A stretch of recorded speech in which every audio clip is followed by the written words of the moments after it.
don't even have to share it with your favorite Republicans. Just share it with your friends. Even your friends that you think might know that we're on this account, share that with them. I will do a better job, hopefully, this week of getting out a little bit more on the backup account, visiting other lives, and trying to make it more known. It's still, as of now, still not allowed on the. Damn, y'all are in here quick. I can't remember you guys. Let's see. Are either any of the two that are in the box? If you're opposition, let me know. We're waiting for Felice, but I'll bring you up. I don't remember if either of you guys that are in the box are opposition. Sorry about that. Let me take my morning vitamins. It's important to the morning. Good morning, Felice.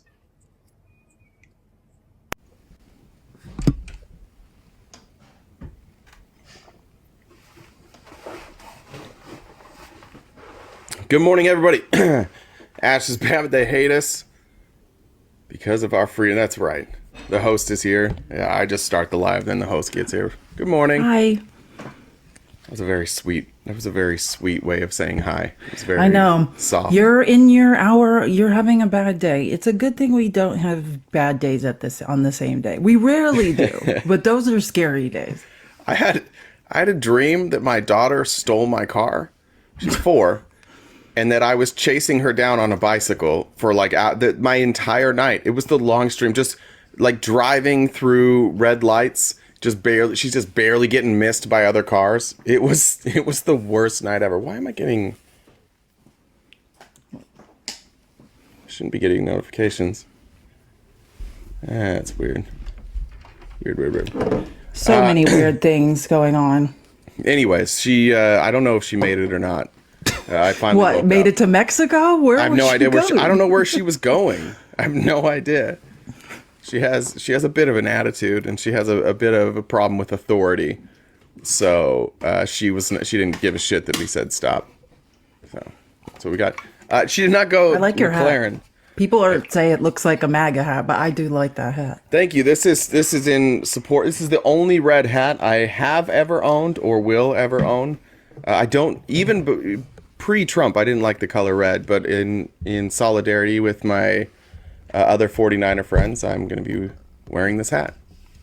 Maybe the rest of the week we might go with it. And I also thought if they saw a red hat, why you're a 49ers fan? Let me tell you why. Because please. Let me tell you about why you believe. Let me inform you of why you love the 49ers. Because you did not grow up in Arizona. I'm an Arizona native. If you had watched the 49ers in the NFC West shame the Cardinals year after year, the Cardinals, I mean, which sports team in Arizona has let us down the most? Let me count the ways. But I do think it is the Arizona Cardinals at the end of the day. Like, in the NFC West, it's just like, oh, who this year is going to run over the Cardinals? And the 49ers, I mean, there have been a couple seasons, where the 49ers were bad, but pretty much for my entire life, I've been let down by the Arizona Cardinals at every turn, specifically twice a year, getting to watch the 49ers run them over. Yeah, when I first moved here, friends would be like, oh. ASU lets us down too, yes. Yeah, ASU always lets you down. When I first moved here, my friends would be like, oh, rivalry game. And I'm like, I hate to break it to you guys, but like, we don't view you as rivals. We view you as like, we can play our backups. Like, Cardinals week was always like, yeah, well, maybe that's the week you do something with your family to keep them happy that you're not watching football. It was kind of like a bye week Cardinals for should us. Become like an arena football team. Like they might have a chance. They'd be a good like middle of the road arena football team. Yeah, they probably won't win. They're not going to the championship, but they'd be more competitive for sure. Yeah. Like I said, when they paid, like, what's the guy? I mean, I'm sorry, I can't see him because it's hard for me to remember his name because I can't see him behind the offensive line because he's so small. Who's the quarterback that we paid? Kyler Murray? Yeah. We can never learn that we don't spend any money on anyone. When we finally are going to spend money on someone to build the franchise around, we spent money on someone who cannot see over his own offensive line, who actually, if he throws at like a 90-degree angle, can't get it over the heads of the offensive line. Like, it's like, why is this my life? Would it help to know that in his contract it limits how much he can play video games? Does that help you feel confident? Yeah. He likes Why video am I games so not much they had to put it in the surprised by car. that? Say, I'm not anyway. It's just like time and time again, like in the NFL. No offense, like short king quarterbacks. Like no offense to you, but like we've seen it time and time again. I'm a huge Russell Wilson fan, like really high on the Wonderlic score, like genius. But like when you have to, if you have to be able to escape the pocket to throw, to make a throw, like eventually they're going to, you're going to tear your ACL. It's going to slow you down and you'll be ineffective. You can't spend hundreds of $1 millions on somebody because their ACL will eventually tear. Sorry. That's the I have athlete met in me. I've met Kyler Murray when he was at Oklahoma, and I just want to say for everybody who makes fun of me when you're like when people asked how tall I was and I said I'm 5'10", I'm taller than him.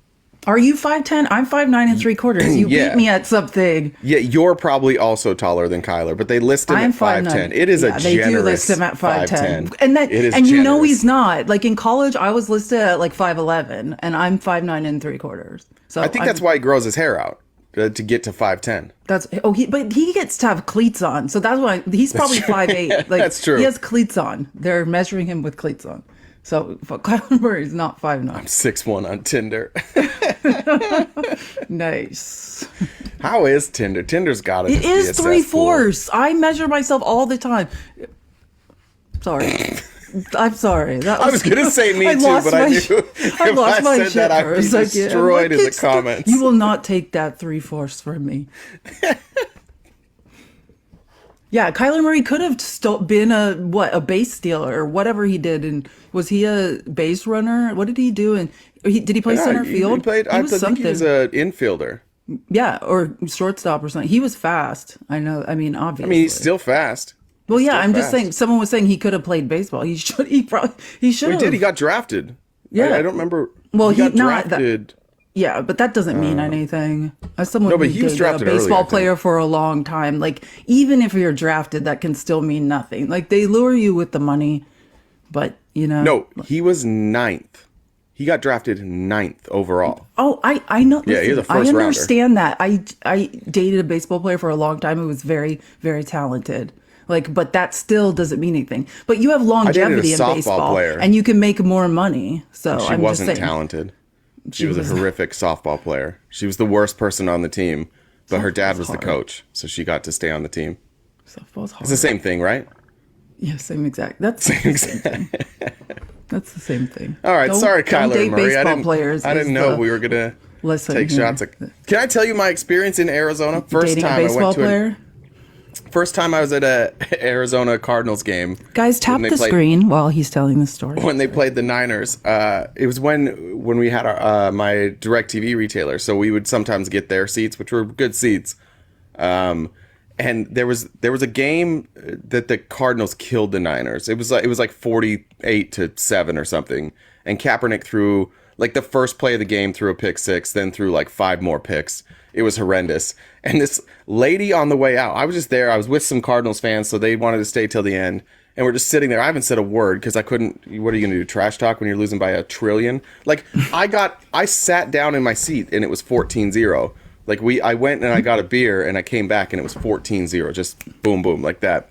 And this lady just like walks by and spit on my jersey and goes, "Fuck the 49ers." And then just kept walking. People in I was like, Arizona are "What very in the bitter. world It's was been that?" a lot of years watching the 49ers run over the I didn't know what Cardinals. to do. You're not supposed to hit a lady. And also, I don't know if I can fight, so I wasn't really looking to get into a fight. But it was a weird welcome to Arizona moment. Those are your people, Felice. These are your people. Once we're they talking move about. that Cardinals stadium to the west side, you know, That's right. those people aren't playing. That Saddle Ranch out there is scary. Like for real. It's become like the place, though. They have Super Bowls there all the time. They have BCS games all the time. It's become like Yeah. the place to go. The hockey yeah. stadium had to move right out of there. Oh my God, I have a great story about that stadium. I cannot tell it on here though, but it's man. Coward. No, it's You coward. Yeah, Wait, who's it's talking? incriminating. You're obviously not from Philly. Yeah, I'm not from Philly. Wait, so Philly. Mark said you're not supposed to hit a lady. You're obviously not from Philly. Oh, is that is funny. I get In it. Philadelphia, we hit women. That's probably true.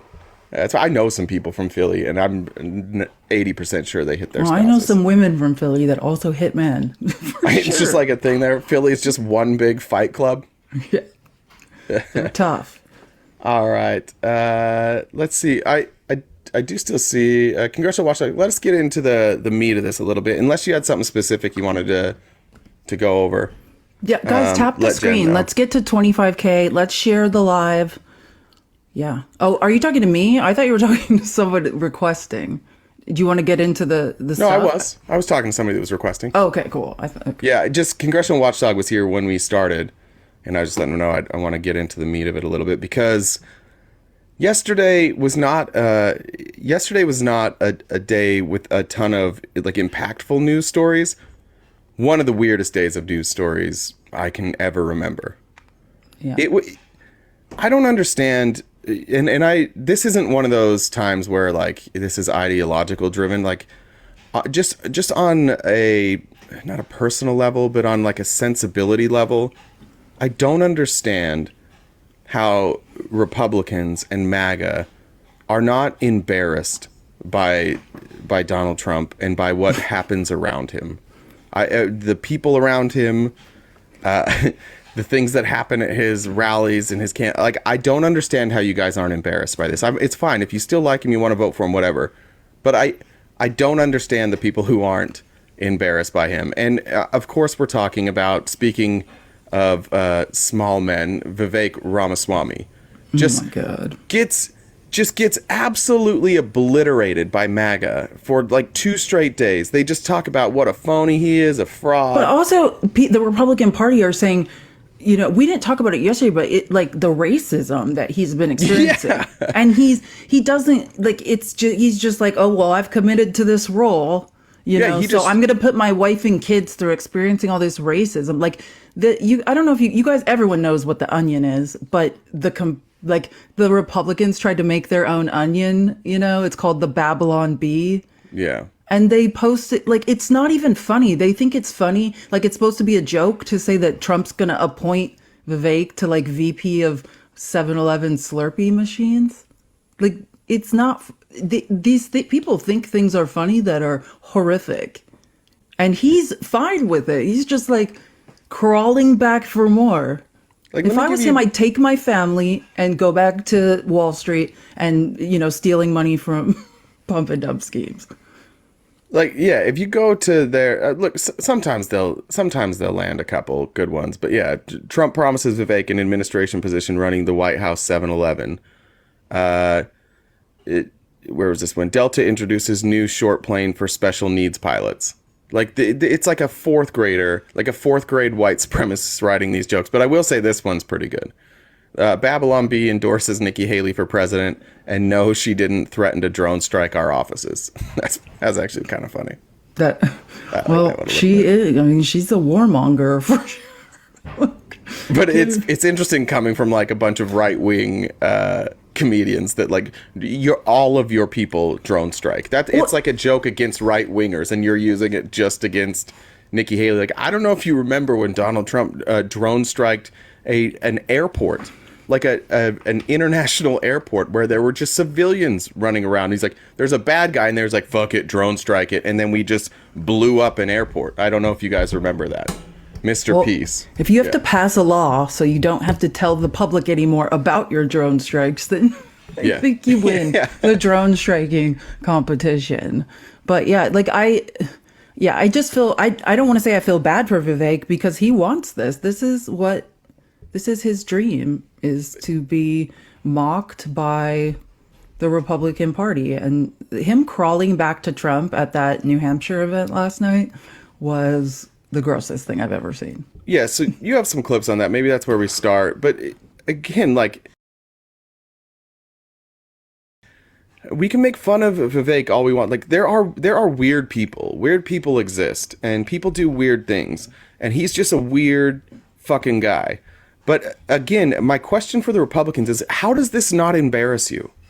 How do you guys just see the Donald Trump era where somebody can be your worst enemy one day and your best friend the next, and you can't see that the only reason that they're your friend is because they said something nice about Donald Trump. And every day, it's not a cult. It's not a cult. It's not a cult. It's a fucking cult. This is weird. It's not even like I'm not even angry about it because it's so goddamn weird. But I have all these MAGA friends who I didn't know were this weird. It turns out they are. This is weird. You guys got to stop being weird. It's weird. Before I play the Vivek thing, I just have to play Candace Owens first because this is weird.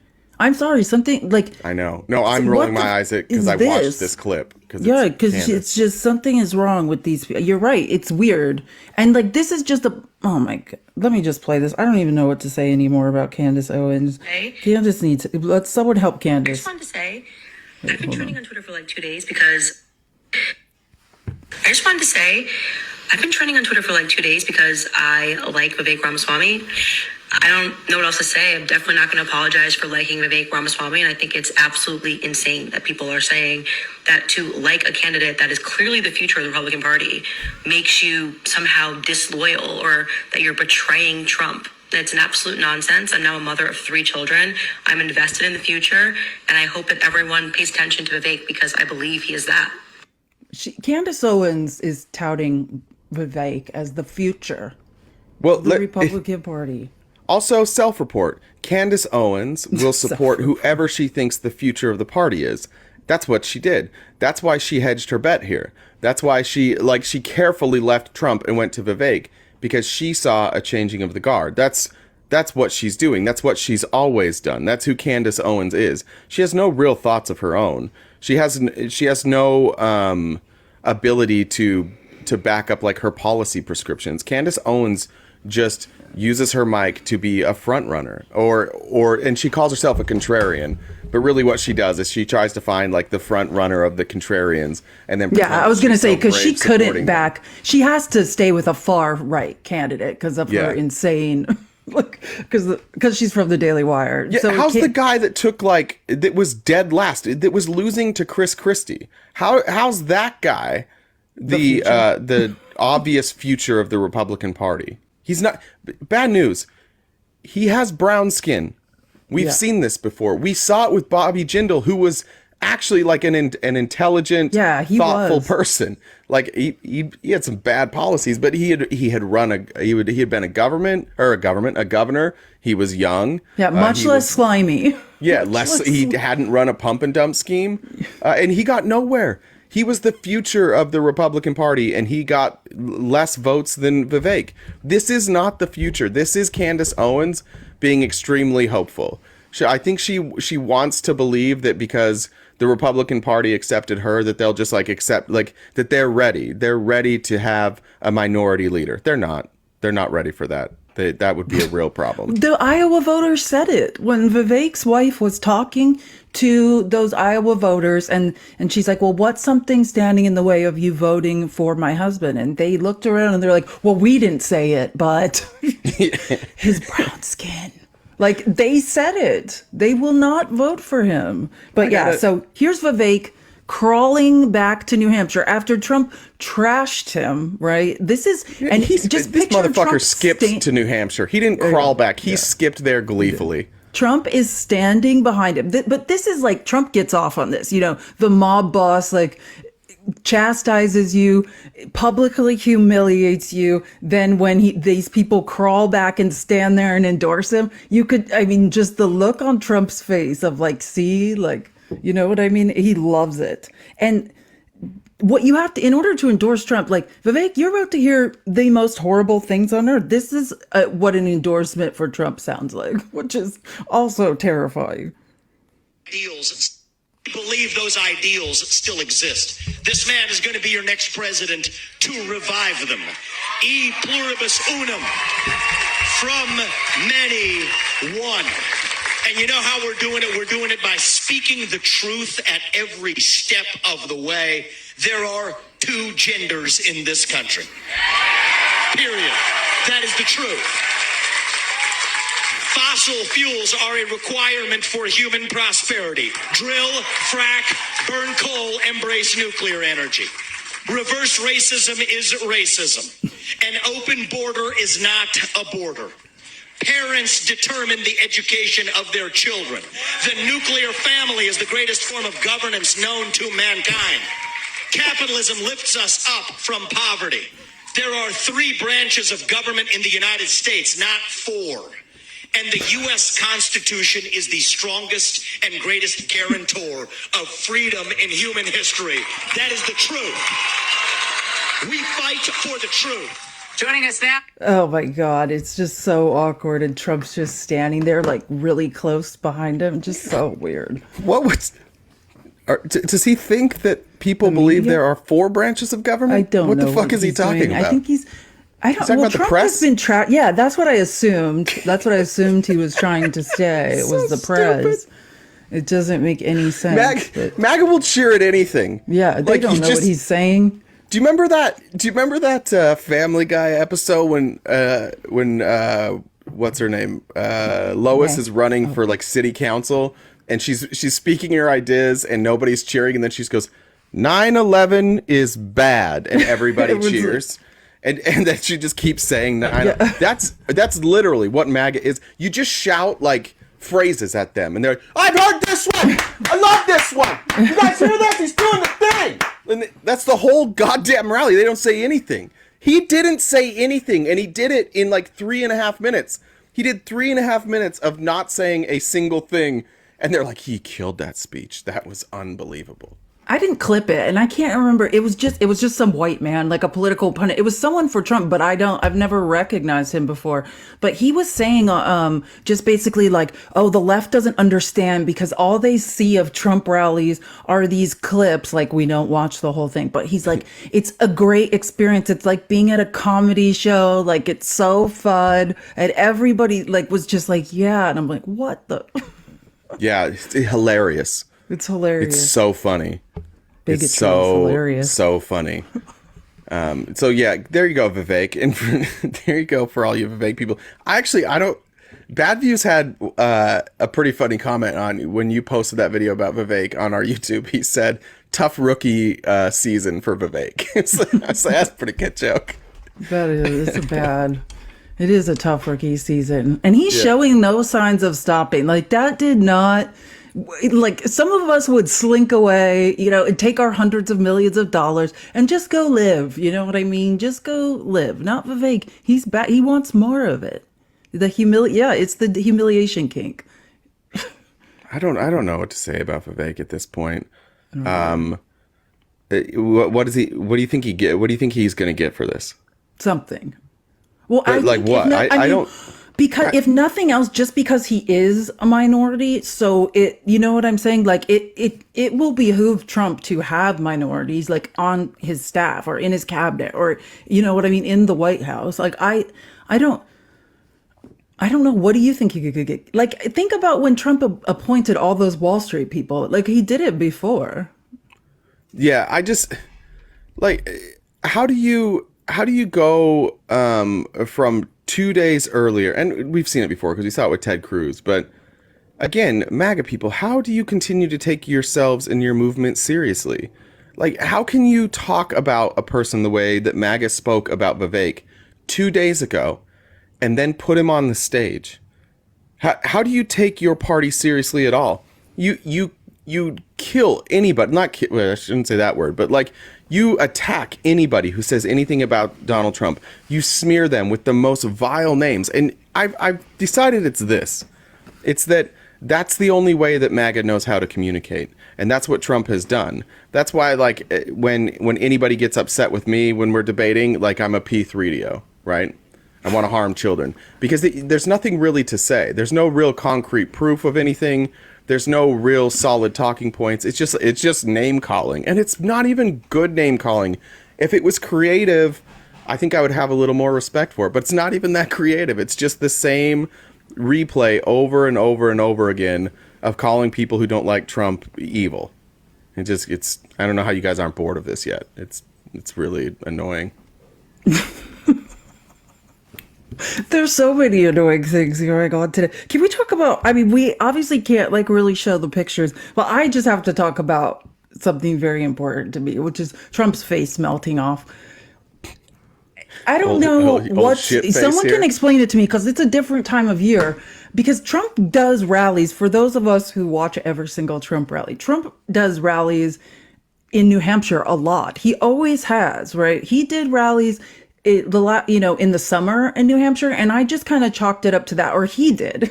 His excuse for his Chalked is a good word. yeah, exactly. I think it was August or July. He had a rally in New Hampshire, and his face. I mean, do you remember this? I mean, it's the worst. Yeah. Like his Just suit, melting. his suit was dripping. Like he looked like sick, and his face was dripping onto his suit. And he was like, "Oh, it's so hot in here," and no one else was sweating, and he was just like. It was so hot in there, everyone else is dry. But I was like, okay, it was the summer, whatever. Like East Coast, like it's probably humid, like that's fine. But yesterday, it's no longer the summer. Like, okay, it's no longer the summer. That is no not. longer an excuse for why you are dripping in sweat and your face is melting off at the beginning of the rally. Not at the end. Like when he was doing press stuff at the beginning already, his face was melting off. And so, Well, he basically hasn't slept for 24 yeah. hours. Oh, he hasn't. That's true. He definitely isn't getting barely any sleep. Yeah, and I don't know, I guess there's some substances I've heard of, I've Googled them, that you might take if you were a man nearing 80 and you needed some sort of like miracle energy substance. And sometimes those substances make you sweat a little bit. So I think there could be something to that. I don't want to make sure. any accusations. Well, I'm here today to I am not a Laura Loomer fan. I'll say this about Laura Loomer. Like if you don't know who she is, she was involved. She's like Ali Alexander's sidekick, like we were talking about that Mother Jones article that was detailing like how everybody was grifting off Stop the Steal. Like not even like people were incorporating it in different ways. Like there were multiple groups of people who were fundraising off MAGA and grifting off the Stop the Steal name and things like that. She was involved in things like that. Like Trump wanted to hire Laura Loomer to do some communication stuff with him around the last midterm elections, like around the whole, when he had Kanye West for dinner with Nick Fuentes, that debacle. And because he had so much heat on him from the Nick Fuentes stuff, he had to disavow Laura Loomer because people were like, you cannot work with this woman. Like, do you remember what she's done? Now, fast forward to a year and a half later, and she's the one on Sunday night that sent out a tweet blaming Democrats and Jewish people for causing a storm in Iowa. She referenced the actual machine that they are alleged to use to control the weather. That was an actual tweet that she put out on Sunday night. I'll pull it up. I'll get it. Oh no, I believe you. I like she also, but here's the thing about Laura Loomer. She does way outrageous, horrible things, but then also she's like funny, like off the deep end. Like she showed up last week at Ron DeSantis's hotel and like hid like behind a plant in the lobby, and when he walked in, like jumped out, started harassing. While he waited for the elevator, and like the elevator would not come. It was just yelling stuff at him. That's why Trump likes Laura Loomer, because she's harassing Ron DeSantis for him and like exposing him. So anyways, can I read this Laura tweet real quick Loomer, before we get to Trump her? now? Oh, sorry. Yeah, go ahead. This is her. She sent a picture of the weather map, and if you've ever watched like a weather, like on like AccuWeather or Weather.com, and you watch the radar, and you'll see the storm coming in, like it doesn't all just move in one piece, and like storms will appear, right? Like there will appear darker spots showing rain or more extreme weather.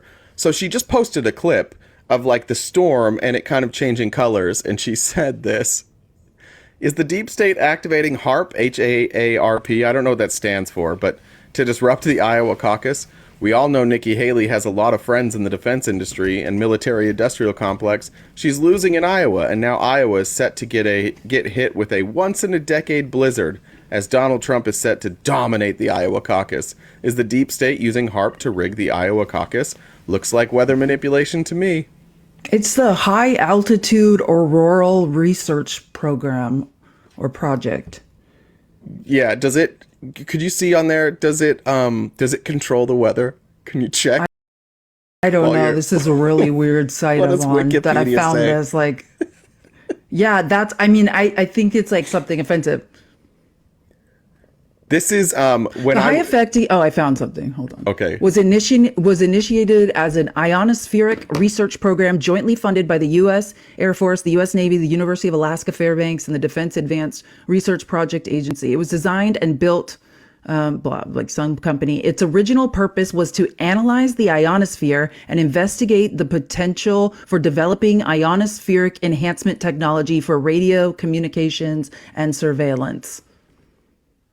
It's high power radio frequency transmitter facility. You know, like those radio transmitters that bend around the atmosphere. I'm sure it has something to do with that. But Okay, so this is when I was in college, my political science professor, the one that was a judge, mind you, our final project of the year, we read a book, and then we had to do like a research project based around the book. But we read the book State of Fear. I think that's what. Yeah, is that what it's called? State of Fear. I think so. It's Michael Crichton. It's a fictional book. oh yeah, About how I wrote Jurassic about how Park. like climate activists control the weather and create climate emergencies. And he was like, this is really happening. This was in college. And so I don't remember, I wonder if I could find it. I bet my mom still has it saved on her computer somewhere. But we had to write a report on how like climate activists were controlling the weather. Or manipulating the weather, I guess, not controlling, but manipulating it to make these events seem more cataclysmic, and all so that apparently Al Gore could make some money. That was the idea behind it. And Michael Crichton, by the way, that book basically ended Michael Crichton's career because then Oh, it says something about it. HARP Does it? is a target of conspiracy theorists who claim that it is capable of weaponizing weather.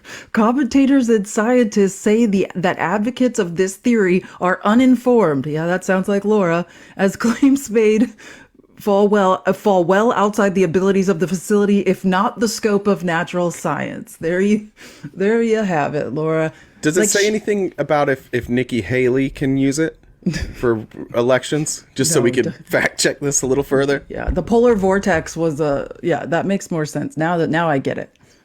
Johnny Longtime, how do we not know about HARP? I don't know. I of all the subjects in the world that I know the least about, weather is going to be right up there. I have no idea why the weather does what it does. I just assumed Jesus had a sense of humor. I don't know.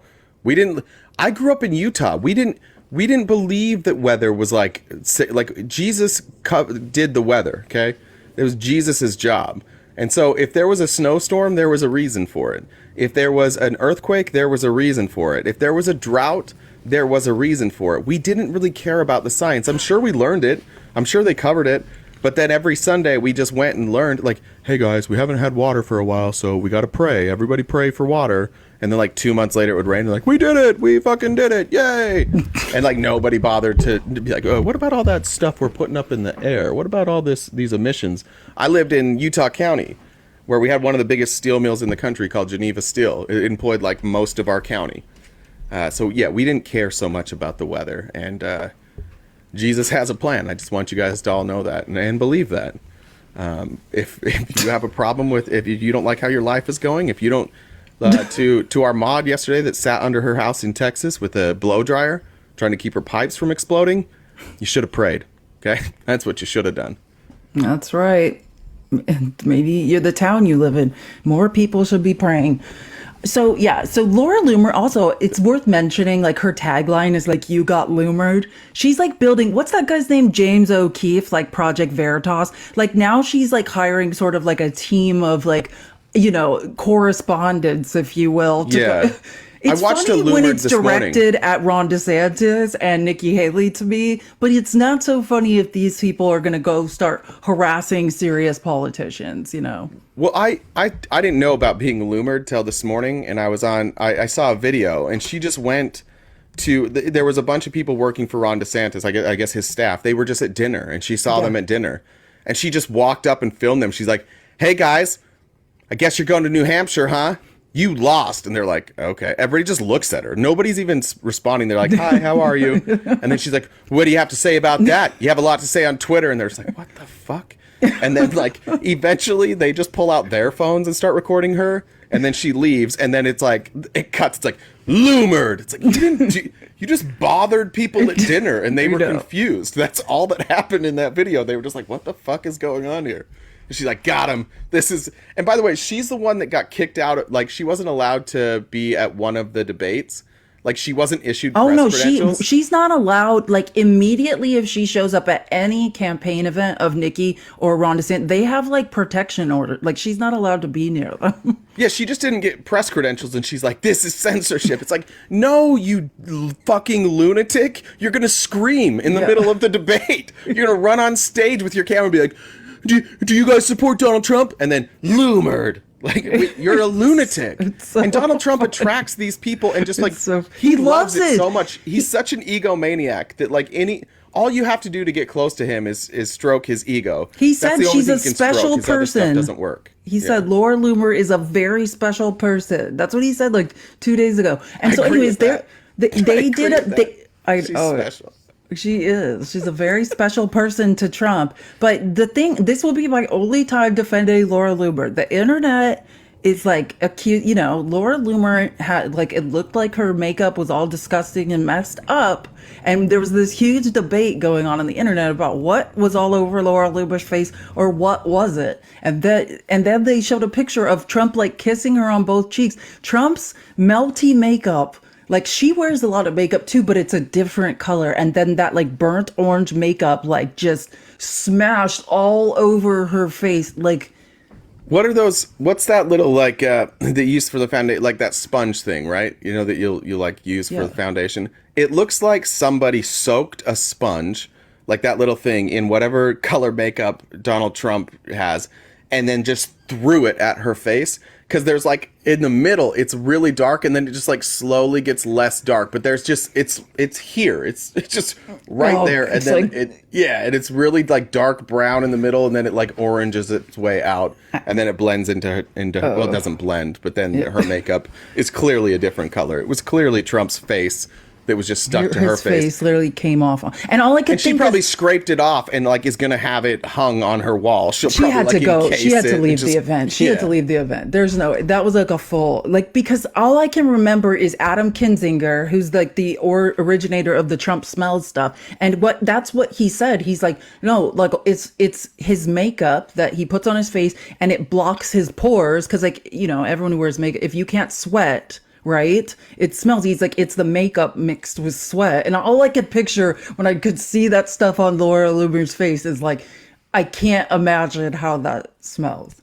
That's the smell of patriotism. Oh, good Lord. And she's looking like she's so smells happy. Like it's shit like, girl, and BO. Don't pretend. We know that you physically are about to like throw up. Yeah, I liked the staged photos too. The one where it looks like he's like giving her a message, and then there's one of her talking, and he's just like, those were the most staged. But if you ever see somebody like in a frame like that, the way that picture is framed, these are just photo ops. And Trump does this. He'll charge people to come to his events. And if you pay enough money, there's a little stage at the end, and he will stand there and he will pose with pictures for you. Like because at all times, Trump is a grifter. Like his number one objective in every single thing that he does is get paid. And so anytime you see anybody with a picture next to Trump and he's doing that, and you're like, do you know how much he's charging? Because you paid money. Rumor. How much do you think it costs? $50 or more? I think it's more. I think people are so stupid they'll pay more. Do you know the number? But that's my point. No, I don't. We'll Google it really quick. But that's my point of like what was so crazy. It's not the weather, because it was before. It was his photo op time prior to even speaking, and his face was wet. I've just seen two. I saw one in Alabama, and this is in Rapid City. At least $1,000.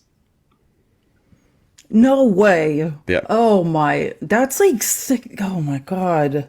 $1,000. Can you imagine? No wonder he takes the time to do that then. That's a good gig. I wouldn't even bother speaking. Yeah. I'd be taking pictures the entire, to take a picture with him, Casey. 1,000. Yeah. Like you too could have Donald Trump's shitty skin attached to your face for only $1,000. Oh God, I know. Can you imagine? No. Sorry. Well, okay, let's move on from that. So this goes to the same point though. So he's sweating and we can all speculate before the speech even started, he was sweating, right? And then Sniffy Snifferton, as I now refer to him, the guy that could not give his speech, his victory speech at Iowa, because he was so busy suspiciously sniffing the entire time. Here's a call. It was one of those like 20-minute colds that we Then get. spends his part of his speech projecting and accusing Dark B of being on substances during his speech while sweating and like dripping. It's just listen to this. The irony. Short. They're very short, because you run out of octane, You run out. You ever notice he starts off, hurrah, MAGA, MAGA, MAGA. Oh, we're going to get MAGA. By the end of the speech, he's like, oh. They say, get him off the stage. He needs another act. Whatever happened to that? Whatever happened to the cocaine? Whatever happened to whatever the hell it was that they had in the White House, a couple of them? But they're very short. Yeah, if you're thinking he didn't make any sense, he didn't. Like, What were some of those words? Some of the words were, well, he's just like, get another. He's saying that, like, what he's trying to say, because I've heard him say it in other speeches, but that's the most he was ever slurring his words. Like, he's trying to say, like, Biden, and Junior says this on his podcast, another projection. Junior on his podcast, barely able to form sentences, saying the same thing, that Biden starts out his speeches very energetic, and then, like, they're like, well, then whatever wears off. Then he's like, needs to be helped off the stage by the end. That's the general point, but whatever he was saying. There's been so many speeches. Like, there's the famous clip that Rogan fucked up, where it's Trump talking about like ramming the ramparts and the airports in the Revolutionary War or Civil War, whichever one it was. The rampart. Yeah, like Donald Trump, for every gaffe that you can show from Joe Biden, Donald Trump has 50. Not necessarily because Donald Trump has more gaffes, but because he does 48 fucking campaign stops a day, even while he was president. Donald Trump has been campaigning for we're 22, almost 8 straight years now. Just every day he campaigns. He ran his presidency as a campaign. He runs his retirement as a campaign. He runs his court cases as a campaign. Like, this man only campaigns. That's all he does. That's why he was such an ineffective leader. That's why the people that follow him can't get anything passed, because you're confusing success and you're confusing legislation and you're confusing leadership and you're confusing governance for campaigning. Like, standing there in front of people while they're cheering does absolutely not a goddamn thing for this country. But that's the only part he likes. Yeah. Well, and I don't blame You him. should do Look, stand up. yeah, being president wouldn't be fun. Being on Yeah. stage, everybody Writing cheering. policy. Yeah, while you do, like, it's a good gig. I would love to just go every day and stand on stage and get paid, and no matter what I said, people are like, I love it. It's perfect. Yeah, it's a good gig. I don't blame him for it. But again, let's go back to the MAGA. I blame you guys. This is fucking weird. This is so weird. Stop being weird. You wouldn't accept this. You wouldn't accept this in any other part of your life. If you had a family member that just kept going and seeing the same public speaker say the same thing all the time, and then, like, you're like, hey, I was looking through your credit card statement. I'll give you an example. I have my mother-in-law, her mother-in-law has been being scammed by Bono not Bono, Sting. Bono? Sting. Like, No, what? Sting. Shut up. She's been being scammed by Sting for like 2 years. Obviously, it's a fake Sting, right? Okay. She has sent him somewhere in the area of $80,000. She has my lost her God. home. She has to live with relatives, and they keep telling her over and over, like, "Hey, wasn't he just here? Didn't he? Did a concert in Salt Lake. She lives south of Salt Lake, kind of actually where Bad Views lives." And they're like, "Well, why didn't he come?" And she's like, "Oh, well, he said he was out of time and he didn't have money for an Uber." So she sent him money. That's what she thinks. So she oh sent him my money God, for an that's Uber. sad. No. And then he didn't. And then he said he couldn't get an Uber. But she has sent him somewhere around $80,000, and everybody around her is like, "Hey, that's fucking weird. all of this is weird. But by the way, I understand I'm a person who got catfished for like 5 months, so I don't have like a ton of room to speak here, but I never sent money. There's everybody around knows it's weird, but this is the problem. Everybody outside of MAGA is like, this is weird. This guy's grifting you. That's He's sad. doing nothing. He's taking all your money. Shame but on whoever's doing that. That's but there's horrible. so many people that are involved that they're like, oh, well, it can't be a grift because look at all of us. We can't all be dumb. News alert, you're all dumb. Turns out. Every last goddamn one of you guys can't see how weird and grifty this is. And then we get called grifters. Then they turn around and they call everybody else grifters. Yeah. It's like, do you see the apparel? Do I have 18 cardboard cutouts behind me? Do I have a Republicans for Biden like, no. Like, it's so crazy. It's at this point, I think maybe that's the approach. I think we maybe just have to start making fun of them. Like, instead of taking it seriously anymore, which is my intention for today. Well, yeah, no, like I do think like we have to start fighting fire with fire, or just pointing out the obvious hypocrisy of it, which in a way, like I think, and I've always thought that humor, sarcasm, like literary, like things like irony are useful in sort of shaming somebody out of a cult. I think we need to deploy every tool we have. I'm watching you said, is my username Trump? That's pretty good. All right, keep going. Let's keep talking about these fucking lunatics. I mean, let's see. Do we want to play? I'm trying to think about what else went on at this, if there's anything else I want to say about the Trump rally. But I mean, it's more of the same. But you're right. Like we can segue, because I want to go over the overview of what happened at the E. Jean Carroll trial. And Ron Filipkowski did a really good, that article is great, which he credits like Lisa Rubin and a bunch of people for helping him get the information for. But he did such a good, here's what happened at the trial. If you find it first, tell me what number it is. I think it's...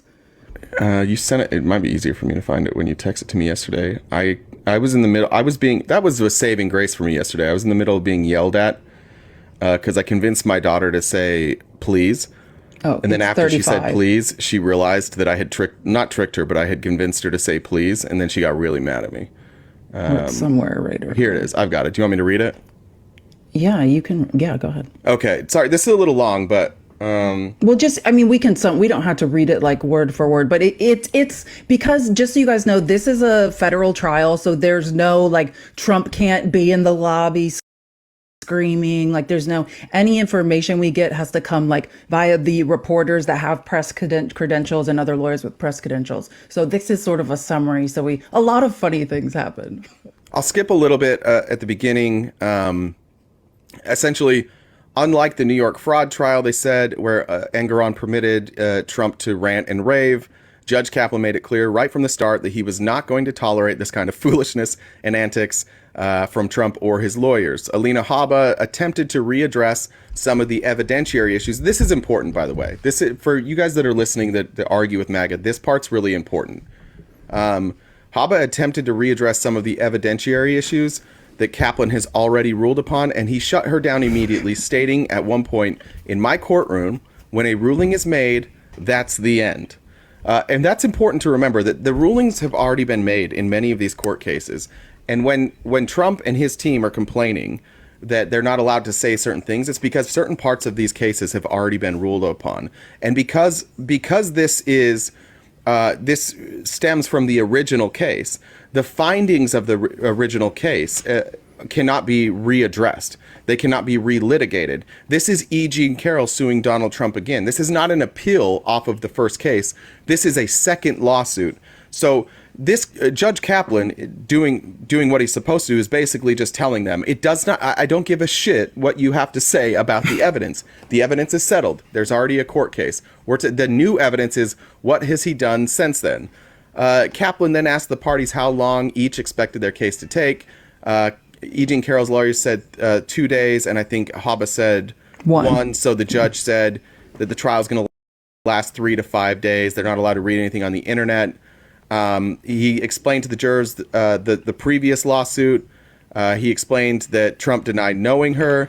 He then instructed them that it has already been determined by another jury that Trump did. This is very important. Yes, this is the most important part. Judge Kaplan then instructed the jury that it has already been determined by another jury that Trump did sexually assault Carol. So they only have to decide whether his statements about her were defamatory based on that. So they've already ruled that that's the case, that he SA'd Carol. And now the new case is about the defamation of things he's said since then. The judge then asked if any of the jurors knew Carol. None of them did. This is gonna be a real struggle for Alina Habba, who's basic argument. Oh, go ahead. Yeah. I just want to, and I actually I print of like the court transcript. I just want to read this because it just goes more into detail of what the guy said. He said, the jury in Carol 2, meaning the last defamation trial, that where the finding of fact is not in question. These are the facts of the case that they're operating off of. Found by a preponderance of evidence that 1, Mr. Trump sexually abused Miss Carol and injured her in doing so. 2, his conduct was willfully negligent or reckless in doing so, or he acted with a conscious disregard for Miss Carol's rights. And 3, Miss Carol was entitled to compensatory and punitive damages for the sexual abuse of $2.02 million. Consequently, the fact that Mr. Trump sexually abused, indeed graped, Miss Carol has been conclusively established and is binding in this case. Can we put that on a billboard for all of the Trump people that are confused about what postcard. Trump has been found liable of? Because that's what it is. Like, let's rent a billboard. So there we go. So yes, and a lot of people didn't watch that or follow the first case because it was a civil case. And Trump and all of his people dismissed it early on. They're like, oh, well, it doesn't. It's like they think it doesn't count because it's a civil case. All that it means is it's outside of the statute of limitations. And therefore, when things move outside of the statute of limitations for a criminal case, there's already an understanding that means that the evidence likely like meeting the preponderance evidence will be more difficult because it's from a long time ago. So there is a lower bar in civil cases, but you're still proving that somebody was injured. So there was enough evidence to show that she was injured. There was enough evidence to show that he caused the injury. In fact, the only real contention here that now he said, I think that Filipowski gets it wrong here. When he says SA, I believe what he was convicted or found liable for was sexual abuse, not assault. In the writing of the original, it's called under New York statute. It's called abuse, not assault. It depends on the state statute. But yeah, and only because she was not sure whether or not it was a digit or a phallus, right? Or no. She wasn't. She couldn't be sure that what penetrated her was not a finger. Basically, I'm sorry, this is crude, but that essentially was what that first case boiled down to, and that's from my understanding. And I could correct me if I'm wrong. I think the word it's SA, right? The acronym is right, but I do think you're right. I think it's abuse, if I remember. I'm just going to look it up because you know me and facts. But just continue. Okay, so then the judge went through to the jury. He basically just said, do you guys know, have you heard of E. Jean Carroll? None of them said that they had. They asked if they knew Trump. Obviously, everybody did. Everybody knows Trump. They asked if any of them had ever been members of Proud Boys or Oath Keepers, if they knew who they were. They asked if any of them had been to his rallies. One of them had, I believe. One juror said yes. They were asked if they'd seen any news reports on his criminal indictments. Many of them raised their hand. One juror said he couldn't be fair based on what he read, and he was. So this is voir dire, right? They're determining right now, like when the judge is asking these questions, it's for the lawyers to hear because they're going to argue over which jurors actually stay and which go. Because if someone's like, oh, I can't be impartial, like of course they're going to be like, oh, well, you can't be here, or oh, I've sued the Trump organization in the past. I'm just explaining this for people who haven't sat on a jury. Okay. C for consent. I see. I just don't know if you're opposition. If you are, go ahead. In both of our that's what's his name? Harvey. Oh, okay. That's right. Okay, Harvey, I'll get you in a second. In our favorite part, both of our favorite parts, in a strange twist, right before opening statements were to begin, Trump lawyer and senior campaign advisor Boris Epshteyn asked the court if he could speak. Judge Kaplan said, Are you a member of the federal bar for the Eastern District of New York? Epstein told him he was not and was only licensed in state court. Kaplan said, sit down, bitch. Or no, Yeah. just sit down then. But Yeah. Boris Epstein is a bee. And if you ever listen to Michael Cohen once did an hour long just explaining like how Boris Epstein is like a hanger on and how Trump never gave him the light of day until he lost every other lawyer and person around him. And like Boris is the only one left. Boris tried to stand up in federal court when he has not passed the bar and insert himself into the trial. And Boris Epstein responded by, I ain't past the bar, but I know a little bit, enough that you can't illegally search my shit. And then the judge said, we'll see how smart you are when the canine comes. And he said, damn, I got 99 problems, but it ain't one. Oh my God. Thank you, little Jay-Z. And C for whatever, consent. I just want you to know that I do see you in the box and I'll bring you up. But first I want to hear you, or I want you to hear all the awful shit that Donald Trump did before we get there, because I want you to have to sit through this. So let's see how your patience is. I'd imagine we'll see how your consent is here. That's the rules. You have to listen to all this shit before you get to talk. The judge instructed the jury that a previous jury had already made a finding that Trump essayed Carol by inserting his finger against her will, and they are bound by that decision. Kaplan told them the trial is only about damages.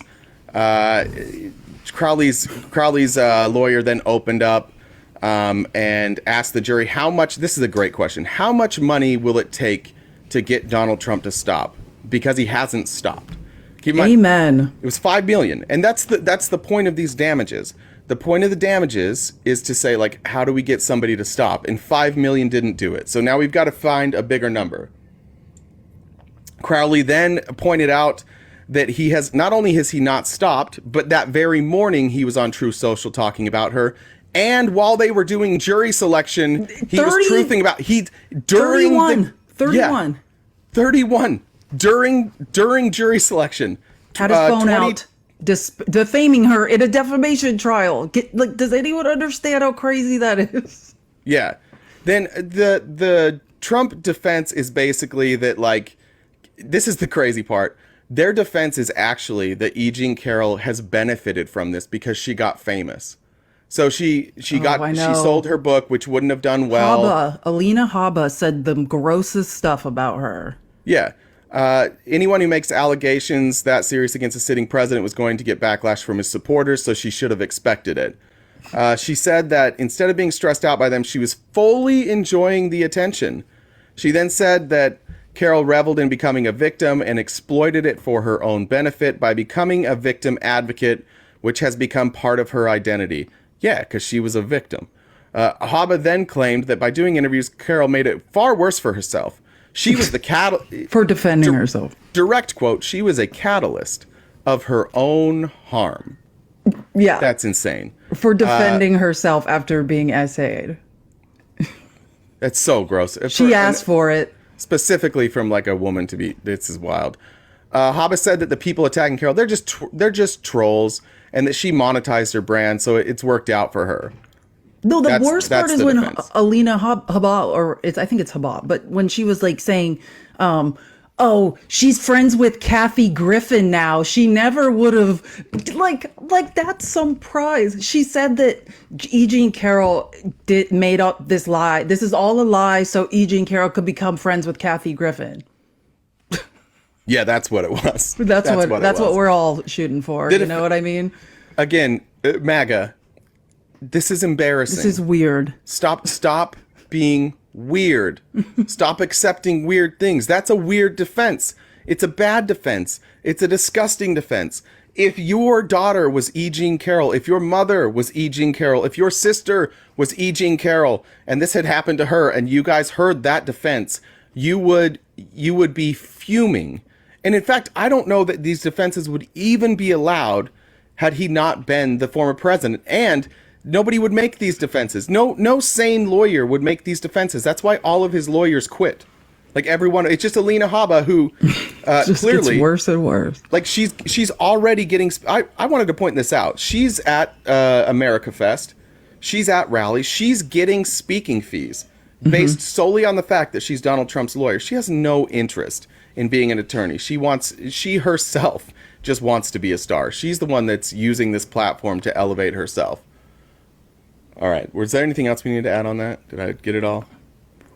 I was gonna read this, just one of the Truth Social rants. One of the 31 Truth Social rants. While he's at a case about defamation, he was defaming this woman. Just after a historic win in Iowa, I am going to the Biden encouraged witch hunt. The Biden encouraged witch hunt. This has nothing to do with Joe Biden. Take responsibility for your fingers.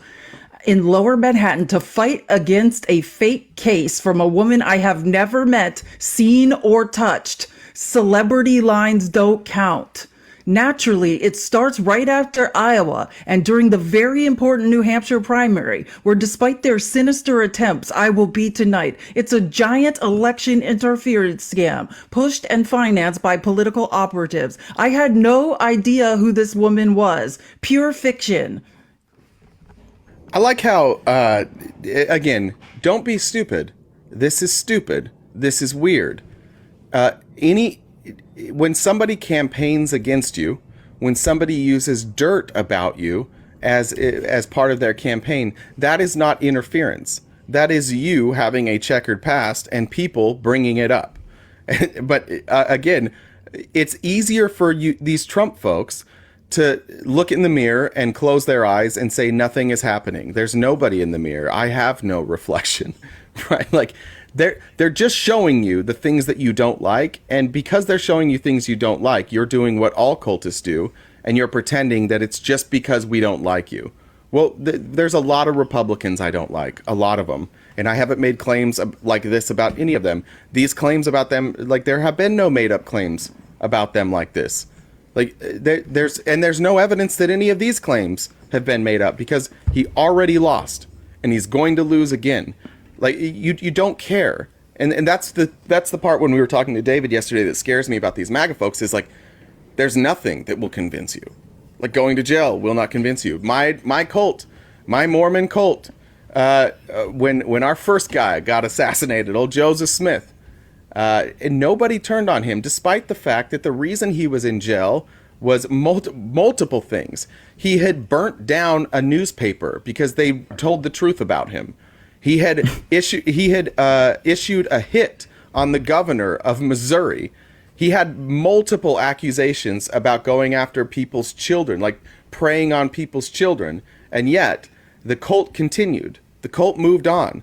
The cult still doesn't believe that that's true because it's a cult.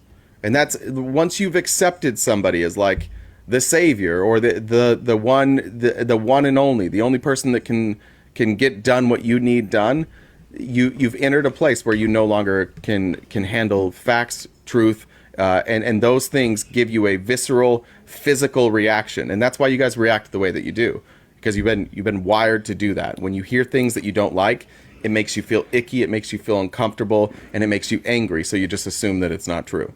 Yeah, remember the guy we had on when I was like, aren't you excited to have a small daughter that has to deal with men like this? And he was completely defaming E. Jean Carroll, like just horrific stuff because Trump said to. I was just going over an article specifically about the Truth Social post that Trump was making. So I just wanted to clarify because it's one or the other, but it says as the flurry of posts hit Trump's social media account on Truth Social, Politico reporter Erica Orden observed that Trump was not using his phone at the time. Orden noted Judge Kaplan runs a very tight ship, i.e. no phones allowed. Even for people authorized to have phones in the courthouse couldn't have their phone. So either he pre-wrote those and pre-scheduled them, or he's just like, here's my phone to like his aide, and when I go in here, I want you to say as many horrific things as possible about this woman. Because that's the whole point, right? Put out a counter narrative. He knows people are going to be reporting what's happening during the case, so he's going to, like, he has already prepared his defense, and his defense is to do the goddamn thing that they're suing him for. It's unbelievable. If you want to it's unbelievable. If you want to prove that you weren't defaming and harassing somebody, it's a good idea to stop defaming and harassing people. And it's about showing you have that are you capable of doing what they're saying that you did. Well, And I'm just going to do remember it while the trial is going on. And the message that MAGA is sending is that no matter, like, if a woman wants to step in front of a political movement, that woman will be run over, no matter if her claims are true or not. And they're also complicit. For every single person who sends this guy a dime, you are paying for him to be able to continue to slander and harass people. Because if he runs out of money, then he can't do this anymore, right? Then you can talk about like going after his assets. But as long as he has a bunch of dummies willing to pay all his legal bills, he doesn't care. What if the judgment is 10 million? What's that to him? He'll fundraise that in a Because week. you guys are going to pay it. Yeah. Yeah. So he doesn't have to pay Their it. houses. No money for him. No money out of his pocket. Yeah. You guys are just going to take out that third mortgage and pay off his bills. Like, that is the point, right? He's trying to win in the court of public opinion, not in the civil court. So he's just racking up the bills that you guys have to foot. I'd like to point out that C for consent, Harvey, made it about 11 seconds. And I do he think said that he started another live and invited me to it. I just saw that. I just got the notification on the top of my screen. he's been begging me to debate in DMs, and say, like, trying to get me on Discord and debate. I'm like, dude, I'm Yeah, good. I he got said the stuff to same do. thing to me. Yeah. Yeah, but he told me, by the way, it's too bad he's not here. He told me that you're not a capable debater. That's what he said. He said, I don't remember what he said, and I was like, yeah, Felice doesn't do like debate talk a lot. That's not really her thing. Like, she doesn't do just like debate talk. And he's like, yeah, it shows. I was like, oh my god, she like dunked on you. What are you talking about? So Mr. Consent does not consent. He needs that immediate reaction to people who thinks he can show up. You're not that interesting, Harvey. If somebody can tell Harvey he's not interesting enough for us to stop our show, he needed to hear that. Oh, well, yeah. Bless his heart. It's just, it's not interesting. Yeah. Like, how many ANCAP, I mean, that's the truth about ANCAP debates. Or actually, he did say, though, he said, I don't know what he said, something like, I'm starting a debate about race. And I'm like, ooh.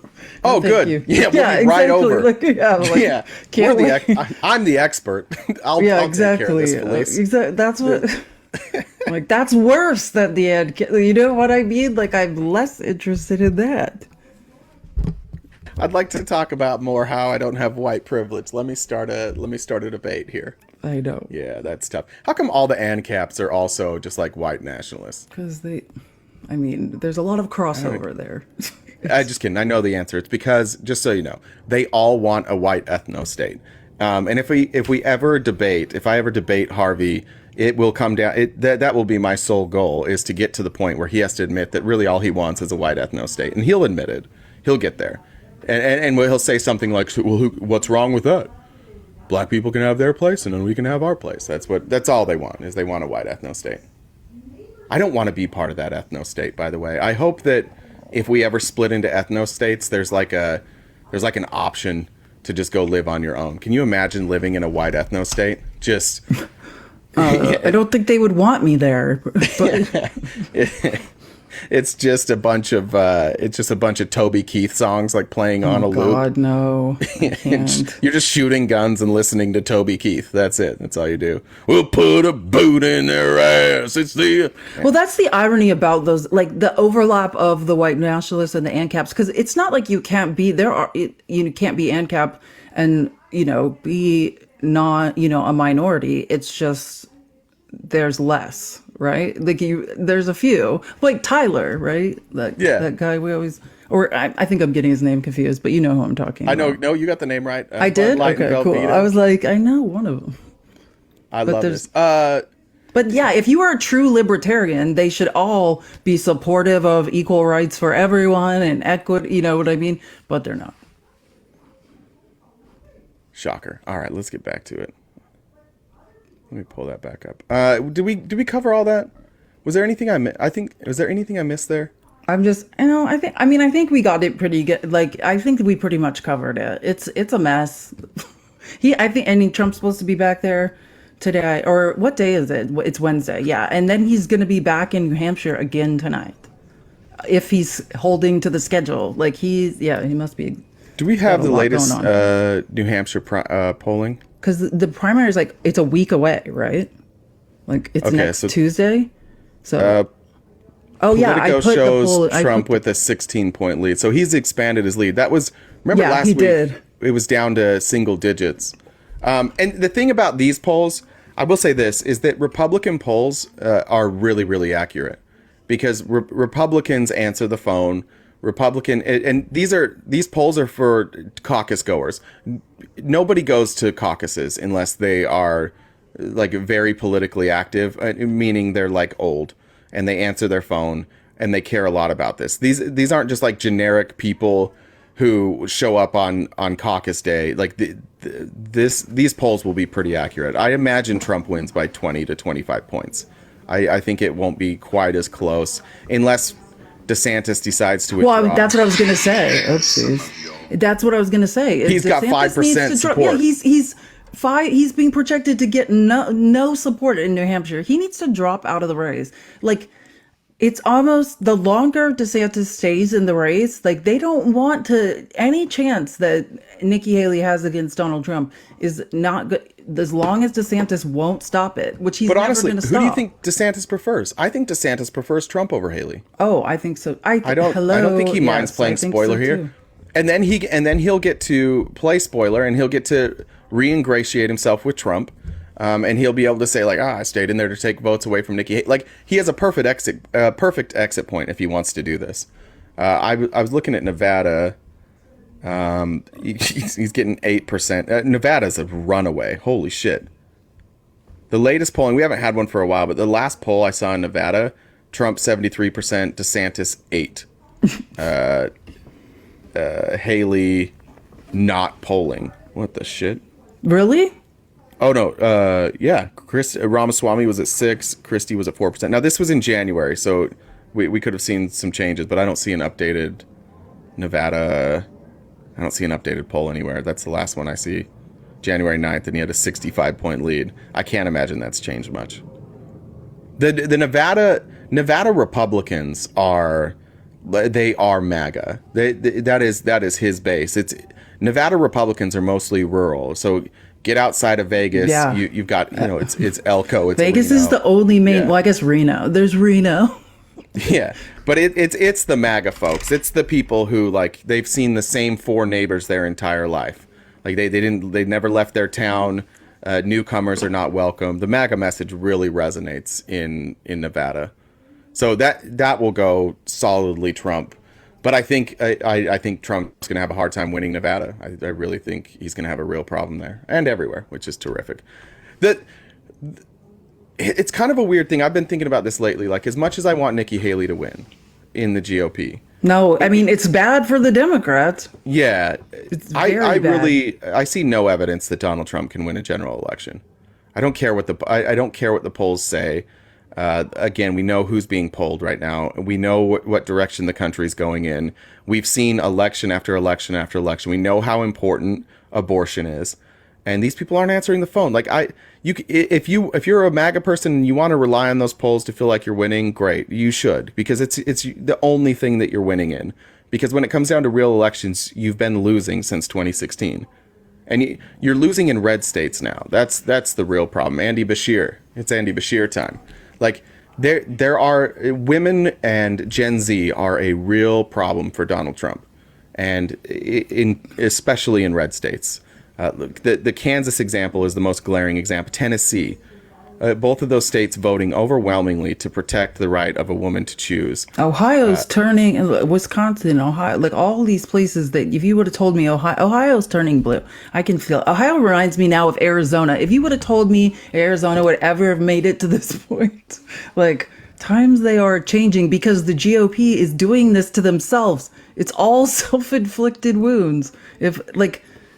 And now Trump's even on board with it. Like Trump, was middle of the road on abortion for a long time, but Not anymore. Conservative Rich, come on up here. Tell me why we need another pandemic. And while you're telling me why What? we need another pandemic, explain Oh my God. why pre-pandemic in 2018 you guys got your dicks kicked in. Then explain why in 2020 during the COVID you got your dicks kicked in. Then in 2020 as it was ending your dicks got kicked in. Then in 2023 in virtually every special election you got your dicks kicked in. You need a pandemic. You guys are the ones that desperately need a pandemic, and you need Joe Biden to handle it as shitty as Donald Trump did. You need Joe Biden to stand up there and lie to the American people over and over and tell them that it will be gone in a week. You need him to stand up there and tell you, why don't you just try and drink a little bleach, or we could shine some light? How do you shine light in the body? Has anybody Black thought light. about that, doctors? Have you Skip thought black light. about That'll shining cure light? COVID. You guys need the pandemic. We don't need that. That we put up a fossil and beat you. Like we're good. We don't even need a good candidate. We just need to be not Trump. You guys are the ones that need something because you've been getting killed over and over and over in every election. Because the GOP, and it's because of the abortion stuff. Also, it's because the GOP doesn't like women. We don't have to play look. I don't want to talk to you. You're I heard talking Dick's shit getting about kicked. me? No, read what I sent you, bro. Come on. I heard Dick's getting kicked in. No, I told her about the part where you said she wasn't a good debater. I didn't debate her, so how could I say this? Well, you said it in my DMs. I was telling her that part. Did I? Yeah, I said she doesn't do a lot of like TikTok debate, and you said it shows. Oh yeah, definitely. Yeah. That's not me saying that she's not a good debater. I said it doesn't show that she does a lot of TikTok debating. Okay. All right. What do you want to talk about? I noticed you didn't stick around to hear about how Donald Trump was assaulting women. Was that triggering for you? I don't know. I wasn't really paying attention. I know you weren't paying attention. I'm wondering. I went if that to go was try my own I was live. just I didn't wondering. I join, was just wondering. but- Harvey, shut the fuck up. I was just wondering if that was triggering for Why are you you. being so mean?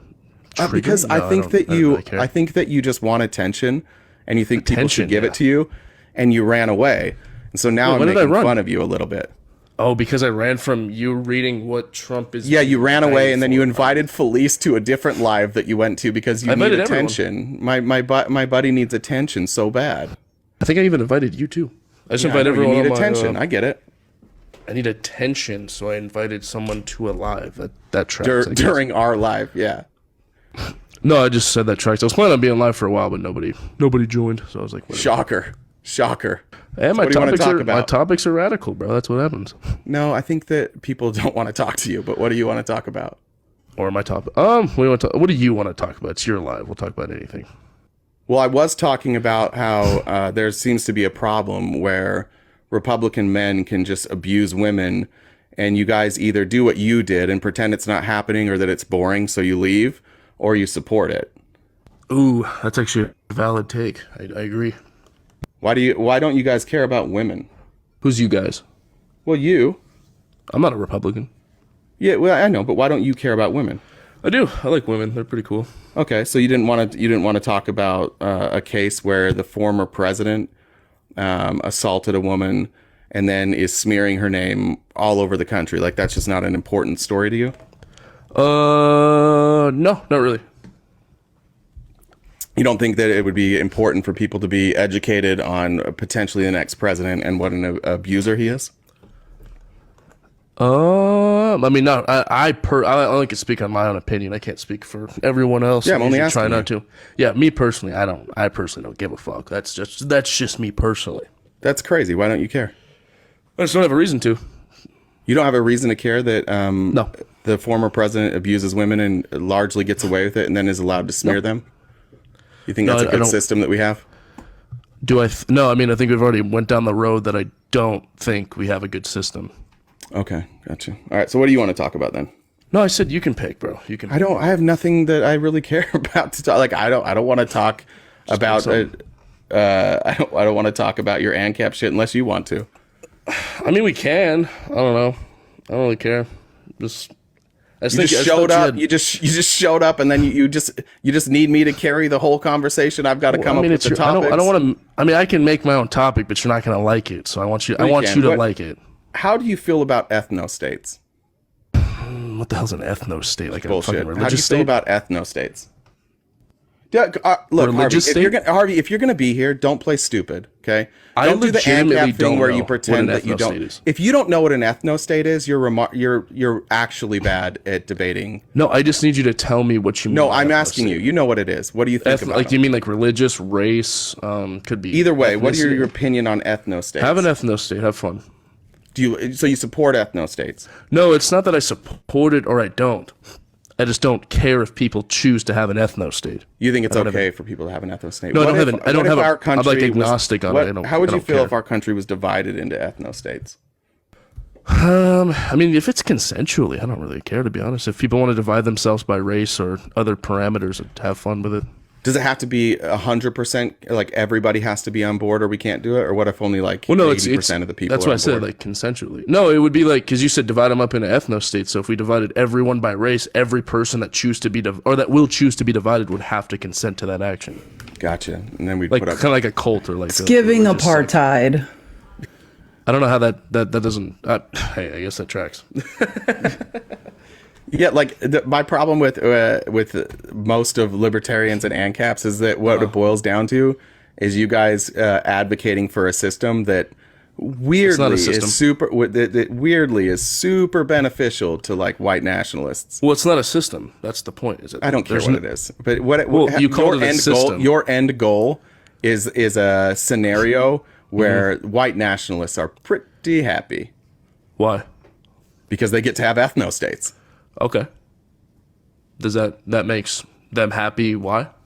Because they get to have ethnostates, because Okay. they're racist, because they don't Okay. want to live around people And- who are a little bit different than them. Great. So what is that? I would say not great. What's that have to do with my stance? I think this can, Because your stance makes that world a better place for them, and it makes it easier for people to be racist. It makes it Why can't you be easier racist in today? for people to have ethnostates. Wait, why can't ethnostates exist within today's society? Because we have a federal government who has No, I mean laws. in the world, not America. Why can't like countries like Japan become truly? Because I mean they're very homogenous there. Why can't they become an ethnostate in Japan? What's stopping them? their government. Okay, what's stopping their government? So I'll make it specific. What's stopping their government from creating an ethnostate in Japan today? A lot of things. Like what? Potentially their electorate, but also pressure from other countries. Because generally pressure speaking, from other countries. generally speaking, when you create an ethnostate, there are going to be those that become persecuted, and most people don't want that to happen. Okay, so what's stopping this from happening within my society? Like other, I don't see that. Nothing stops it in the society that and you what's want. stopping them from doing it? You said other countries, other outside individuals are going to stop Japan from becoming an ethnostate. Why can't this same principle be applied within my society? Because white nationalists won't care. They'll just have an why ethnostate does anyways. Japan care? Because Japan wants relationships with these other countries because it benefits them, because Okay. it props up their economy. Great. So Thank you. assuming that Japan thinks in a white nationalist way or a way that would exclude others that aren't going to be part of that nation, I don't see why this is any different from my society. You said that they will see the benefit in working with other people or working with other nations. Why won't the white nationalists see the benefit as well? Because they're racist. I and get they, it, but they care we're more. holding the same idea to Japan. Harvey, shut up. Let me finish answers. Because they're racist. They already do things that aren't beneficial for them in the name of racism. Because they care more about not being around black Mm-hmm. people than they do about building a good society or a beneficial society. Okay, so how are they going to have a beneficial society within my ideal world if they can't thrive and function? Well, if that you gonna ask them, and probably you, what they would say, oh, we'll be self-sufficient, we'll farm, we'll operate as probably a collective, right? Okay. Ironically, Great. they'll basically be communists. Cool. So they're doing all these things and they're hurting who? Yeah, and but the doing other what? thing that they're gonna do is that if somebody makes a wrong turn and accidentally goes into their territory, they're going to do horrific things to that person.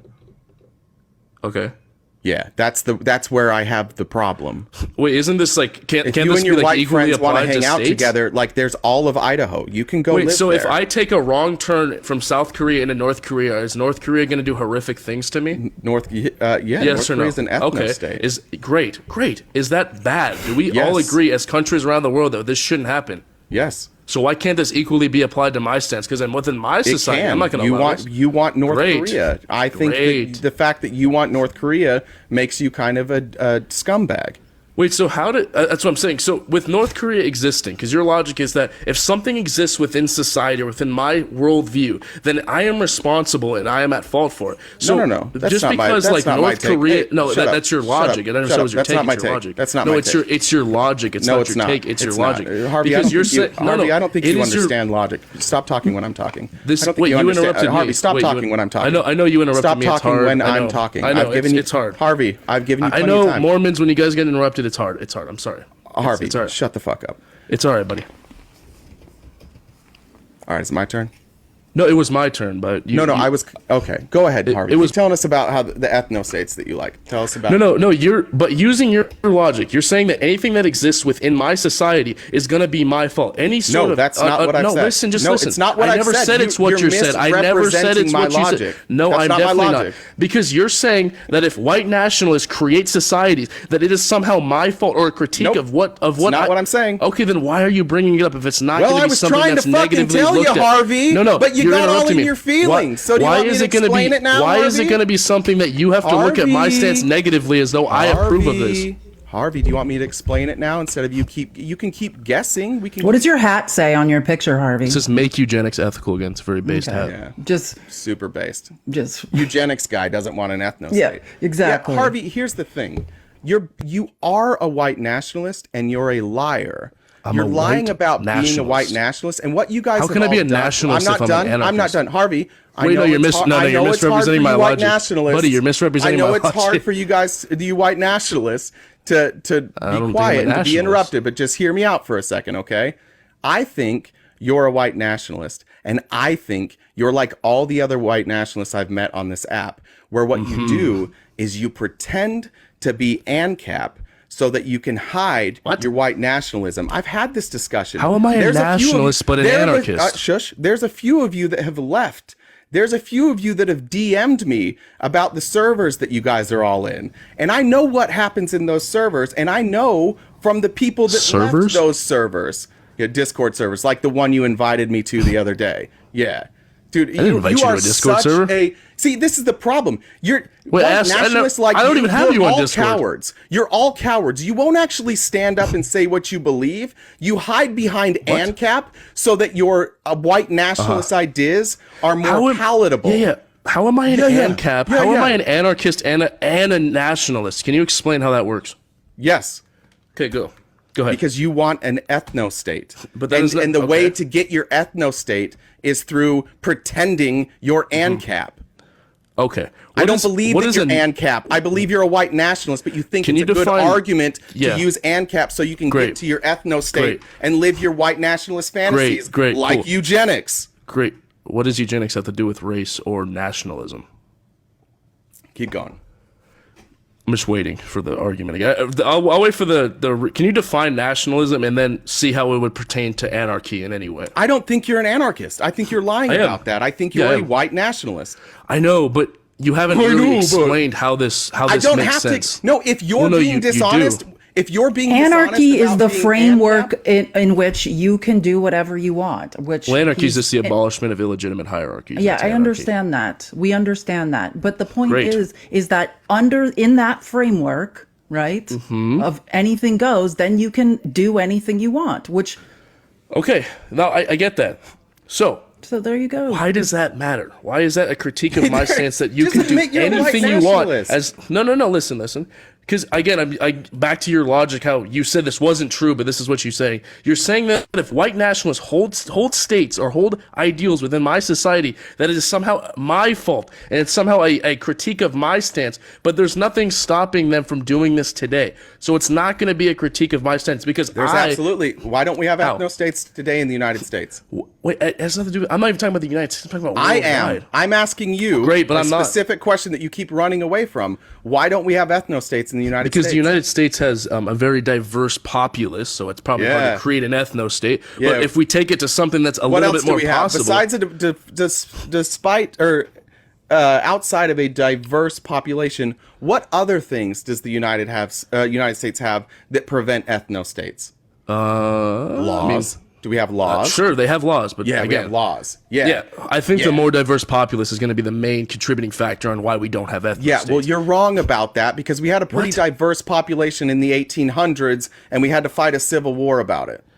We had a pretty. Oh yeah, what was the population of white people in the 1800s? I don't know, but what was the What was it? was there a And find diverse out. was there a diverse population in the South? I don't know. That's why I'm asking you the numbers. I don't know the exact numbers. I'm Okay, asking. then if- why are you like, making a claim on numbers you don't know? I'm not making a claim on You numbers. just I'm made a making claim that we on were pretty diversity. diverse, so I'm asking you what the numbers are and you Shut don't up, know. Harvey, dude. See, this is the thing, and you guys are such cowards that all you I'm do is asking you you to- ask, to what give your exactly stance. does that mean? I'm telling you exactly what it means. It means that we had a debating- diverse population, and how that diverse? one segment of the population was not allowed to exist in a free way. Great.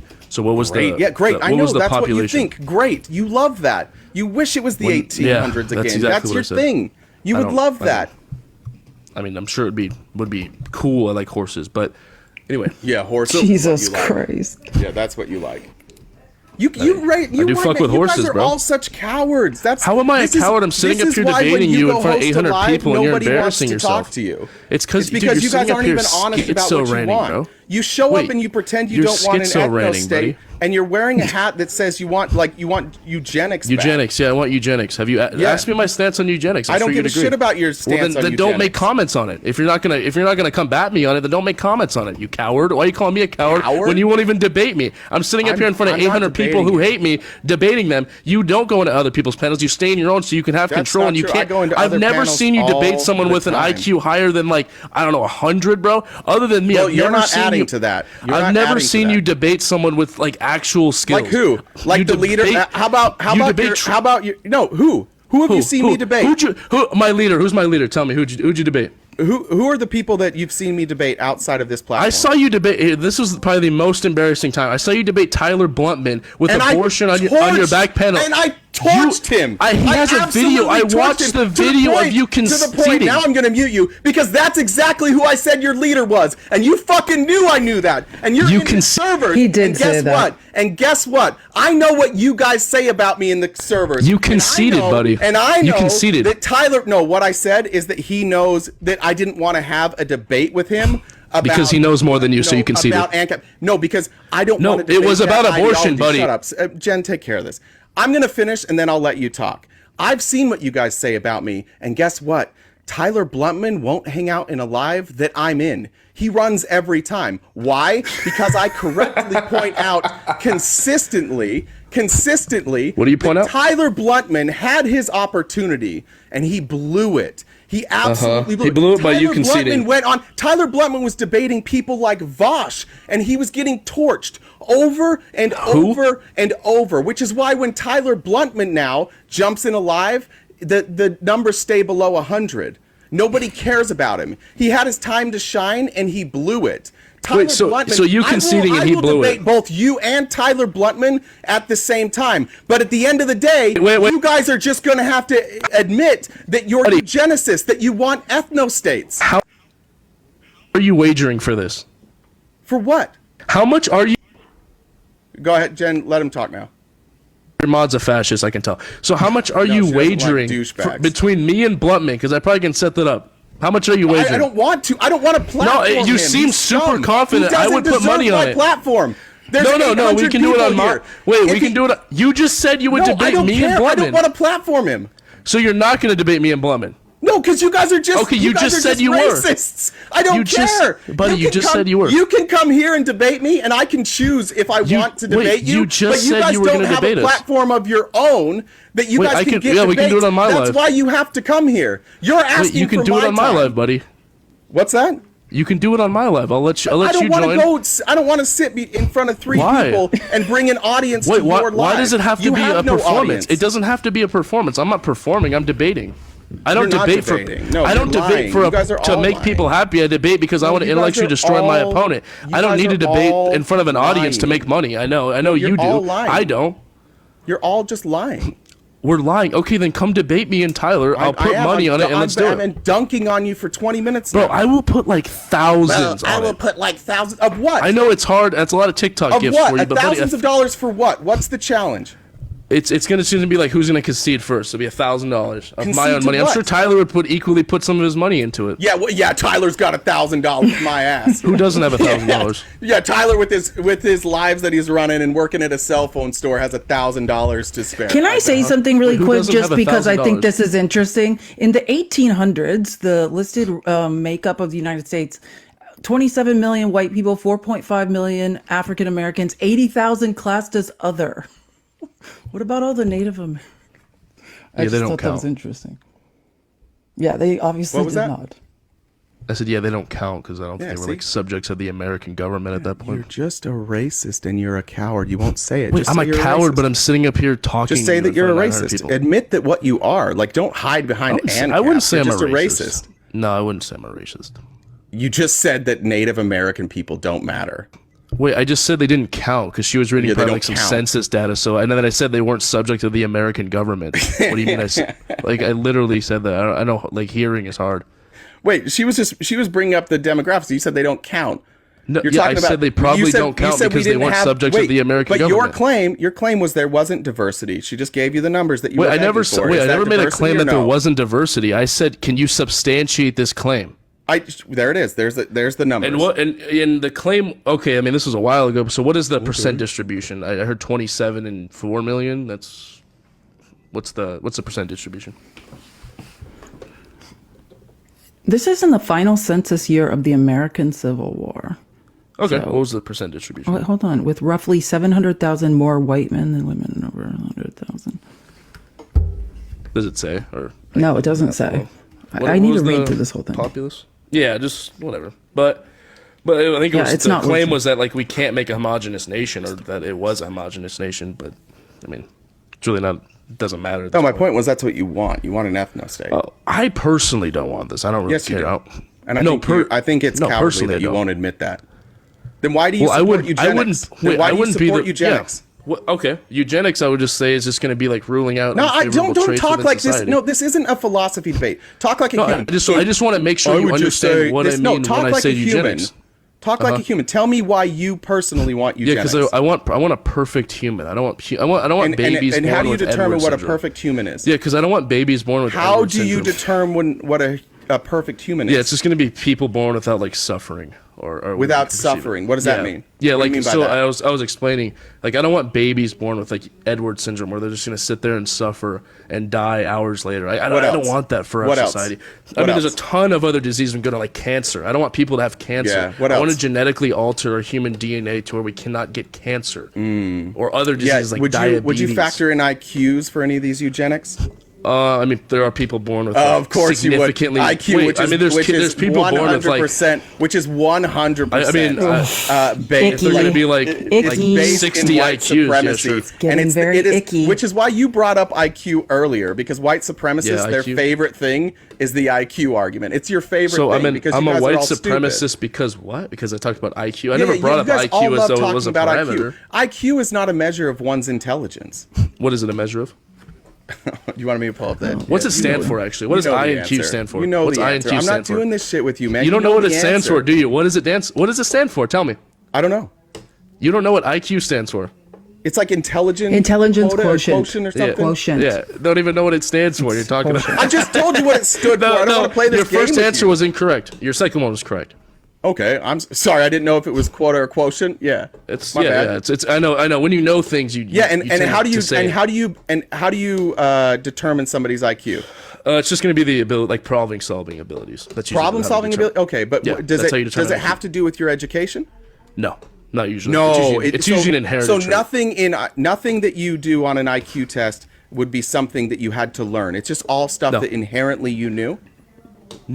No, none IQ of it. You can None of it is. no. IQ It's test all stuff that you've been isn't like taught. something you so learn. if somebody wasn't There's many different ways you can so do if IQ somebody tests. wasn't educated on what's an IQ test, their IQ is going to be low. But that doesn't mean that they themselves are unintelligent. IQ has been No, used that's, by again, white not how IQ nationalists works. and white supremacists sure it has. for decades to try and Great. say that black people and other minorities who were not given the same access to an education were But it dumber. has nothing to do with it was your education. way Yeah, to sound smart. listen, But if you IQ guys were so is smart- influenced. IQ Listen, it's influenced IQ by genetic and environmental factors. Like and that's how a much fact. of it's genetic? Stop. How much of it is genetic? Well, I'm not making a claim to that, but it is I'm not- influence. This yeah. is why I don't like debating you, because you have to be right, whereas I have an educational No, 'cause I just asked for background. substantiation for claims. No, I'm saying I have an educational background and am not interested in being right. I'm interested in good faith conversation. Great. Yeah. So why to can't make a you do claim, both? What? Intelligence you have a good quotient faith is a conversation factor of and be environment right? and genetics. I know, but how That's much of my it is claim. truly factored in genetics? It's And how much- impossible to have Yeah. a good faith conversation Yeah, with a it is. person who starts their argument. They're like, with "I'm a racist." Now let me go confirm my when did I bias say that? with data. No, I know you won't say it because you guys are all cowards and none of you will say it. don't- But bro, you know what? You will say. By the way, Harvey. See what the debate topics Harvey, are going by the with. way, I've seen what you say in your Discord. You are a racist, and you know Wait, what you're a do I say? racist. And there are people that Wait, can pull up the provide me. I'm not gonna screenshots. What do I say? Shh. I know what you say, and I What do know I that say? you're a coward. And do I the say? only way that you'll admit what you say, the only way that you'll admit the pull racist up things anything, that- I'll stand the 10 toes down on anything you The find. only reason, or the only way that you'll admit that you said something, is if I bring up the proof. Because that's who you are. But just ask me. You're Ask me what somebody I said. You're somebody who hides their racism behind what you think are like. Yeah, I hide and post shit in Are- public panels that you can see. Great. Okay, so what Nobody- do I say? First of all, nobody sees your public panels because there's like 20 people. You see it. No, I didn't see it. You You know just why said I you saw what I said. You You know said why I saw see it? what you do in Do you Discord. know why I You- saw it? You want me to tell What do you you why see? I saw it? What do you Because see? there are people who have left your Discord and the Discords that you run around in. My and Discord has, like, and they have 50 come, people that and I they know. have come to me and they have said, I just want you to know that I was part of this and I left it. But here's the things My that Discord they say has about 50 you. people in it, and you buddy. guys are all cowards. I Which is know. why you So won't say pull what up- you say behind closed doors. I will say Like, you guys won't- anything that yeah. I said online You guys- right now. The racist jokes, the consistent use of the N-word, like that happens in many spaces that you're in, and nobody is ever corrected. No, you run in white nationalist circles. That's what you do, and you don't care. Oh, did he leave? Where did he go? I don't know. He said blocking is rude. Did somebody what? Did some what just happened? I don't know. Let me hold on. Let me see. That's fine. Well, I did not do that. Did we block him or no? I don't know. He said I that. didn't. I don't know if Ahmad did. Did Jen, will you just message me if we did? I don't actually care, to be honest. Like, we all know who he is. I said I know who your leader is, and he's like, "Who's my leader?" And then 2 seconds left, he's like, "It's Tyler Bluntman." I can pull the video of what I said to Tyler Bluntman. Tyler was talking about. yeah, what is he talking about? He was we were talking about abortion at one point, I'm pretty sure. And then he wanted to get into like this, he wanted to get into ideologies, and I kept telling him like, I am not a socialist, I'm not a libertarian, and I don't really care about these philosophical debates because I don't think they get anywhere. At the end of the day, it's just showing like who's can you prove like this is what ANCAP is. It's like when you argue with ANCAP, they're just going to show you that the problems that you present also can exist in your system. And I agree with that. That's why I don't subscribe to a specific political ideology. And he was going down some sort of ANCAP rabbit hole. And I was like, Tyler, I'll just go ahead and concede that you know more on with ANCAP and philosophical arguments than I do. But I don't care about that. That's really what happened. And then the reason that Tyler won't show up and the reason that Tyler leaves when I'm in a panel is because I kept pointing out that Tyler had a platform and he lost it. That he was once somebody that people listened to, and now nobody will listen to him. And they started this little pack. They would go around and they would all leave together if I showed up. And we have the receipts. Like, we've seen the receipts. I've talked to people who know Tyler intimately. I have all the receipts I could possibly need, but I've never brought him up because all that does is gives them shine. I'm not going to give shine to white nationalists. I'm not going to give them, I'm not going to go into their spaces and bring my audience and get them more views. They don't deserve it. Well, yeah, I didn't know any of. So just to be clear, I had never heard any of this. You know, because like I say, like in our staff meeting last night, like I'm the newest one to the party. Like I don't know any of the history of any of this, and like I'm like an educator at heart, you know, like, or a historical researcher. Like, I'm interested in educating people, not necessarily in debating whether or not it's okay or acceptable for white nationalist societies to pop up within a larger and a framework of anarchy. Like, that's, you know, because to me, obviously minority groups need to be protected. It's just a hard thing, but yeah, I think my issue with philosophical debates is always that it's limiting to people. Like, if you don't know the right vocabulary, the right words, they love to say, "Oh, are you getting emotional?" Well, yeah, you know, being that like my father's African American and Native American, like maybe this is a bit triggering for me. And then they mock people for actually having feelings about the horrific stances that they're taking, right? Because the point of debate, right, was always, you know, how emotionless can you be while debating the most horrific hypothetical concepts that will never exist? And so, yeah, like, that's my issue. Like, have always been education focused. I want it to be easily palatable, easily understood by as many people as possible. I want us all to learn together. That's like, you know, the idea that I have, but I agree, and I think, look, I don't mind going down those roads and like discussing no, and I like you theories. said last night when you said like you would debate a schmatzi. I actually, like, as an educator, I think that's very valuable. I think there's a place for that, because I do think like we get in spaces with liberals where everyone's like, if anyone says anything wrong, let's kick them out. We just want to never hear an opposition. But I am definitely a believer in, we cannot pretend that these people and these ideas don't exist and people aren't shouting them to the hilltops. So no, I do think there's value in it as well. Like, I get both sides. Sorry, I didn't mean to cut you off. No, that's fine. Like I said, it's the cowardice of particular people that say that they're ANCAP, when the truth is, like, they're just white nationalists. And look, being a white nationalist doesn't necessarily mean that like you want America to become an ethno state. It's just you want an ethno state. So and that's why they'll be like, oh, what's a nationalist? What does that mean? Oh, that doesn't fit my ideology. Yeah, that's the crazy part, though. He wasn't arguing all whites. You know what I'm saying? It's an exercise. He was arguing I don't want a state to exist. Did you? Like, yeah. Did you catch that? Like, he's not arguing like, oh no, like, I don't want that to occur. He's arguing, I don't want a state to occur. Yeah, because if there's a state, they're going to check us. Like, they're going to check white nationalists. It just reminds me again of, like, when I was a Mormon missionary, Mormon doctrine is deep. Like, there's a lot of layers to Mormon doctrine. But one of the things that we were often counseled against is like, don't tell them everything. Don't tell them what happens in the temple. Don't tell them about polygamy. Don't tell them, what were some other things? Like, don't tell them about different accounts of Joseph Smith's first vision. Just focus on faith. Focus on the feeling. Focus on reading the Book of Mormon. Focus on the small things. And then as their faith grows, then you can allow them to learn this other stuff. And that's like ANCAP, these ANCAP white nationalists operate in the same way. They masquerade as people who just like want freedom. And then they start then they bring in these other things, and they want to cast doubt, and they want people to get to the point where they're like, yeah, an ethno state would be, yeah, maybe that would be fine. That's the idea. And so for all of them, I just asked them from the beginning, just be honest. Tell me, I'll talk to you. If you just tell me you're a racist, I'll talk to you. But I'm not going to give you a platform to slowly indoctrinate people. Yeah, exactly. Yeah. Like, that's what the alt-right pipeline does. And by me giving them a platform, it potentially could bring somebody else into their fold. That's why their numbers suck. They all got exposed. And there are some of them who have the courage. By the way, 3 different people that have left Tyler's server who I had never spoken to in my entire life, and who have now since messaged me since Harvey came around. All of them reached out and told me, here's what's said about you.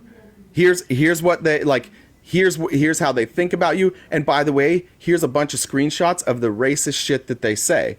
And again, that would have been, you know how what kind of numbers that live would do if we held a live just exposing that. But I don't want to. Like, if you want to be racist, go sit in the fucking corners of the internet. That's fine. Especially, like, I hate racists, but I might hate cowardly racists more. I might hate the racists that pretend they're not racist even more, because at least, like, outward racists have the courage to stand up and be like, yeah, this is who I am. But, like, these cowards, they parade around the internet as if they're just, like, liberty-loving people, and then behind closed doors they're like just dropping the N-word over and over again and talking about removing the amendments that allowed women to vote. So that's the truth, and I'll never publicly put this out because I don't think they deserve the shine. There you have it. And there, guys, tap the screen. Let's get to 195K. I'm gonna have a drink of water, and that's why that's why I've always just been a content creator that like makes content, keeps to myself, because of stuff like this. Like, the internet's a wild place. Ad nauseum. I love this the is name. maybe another one. I'm I not like sure. the name. It says Love you'll the probably Latin. block me. So Ooh, Okay. he's ready. He's ready to rock and roll. what's up? Yeah. No, I just wanted to say, yeah, I think you guys are, yeah. Your prediction was right. I think you guys are so fucking embarrassing.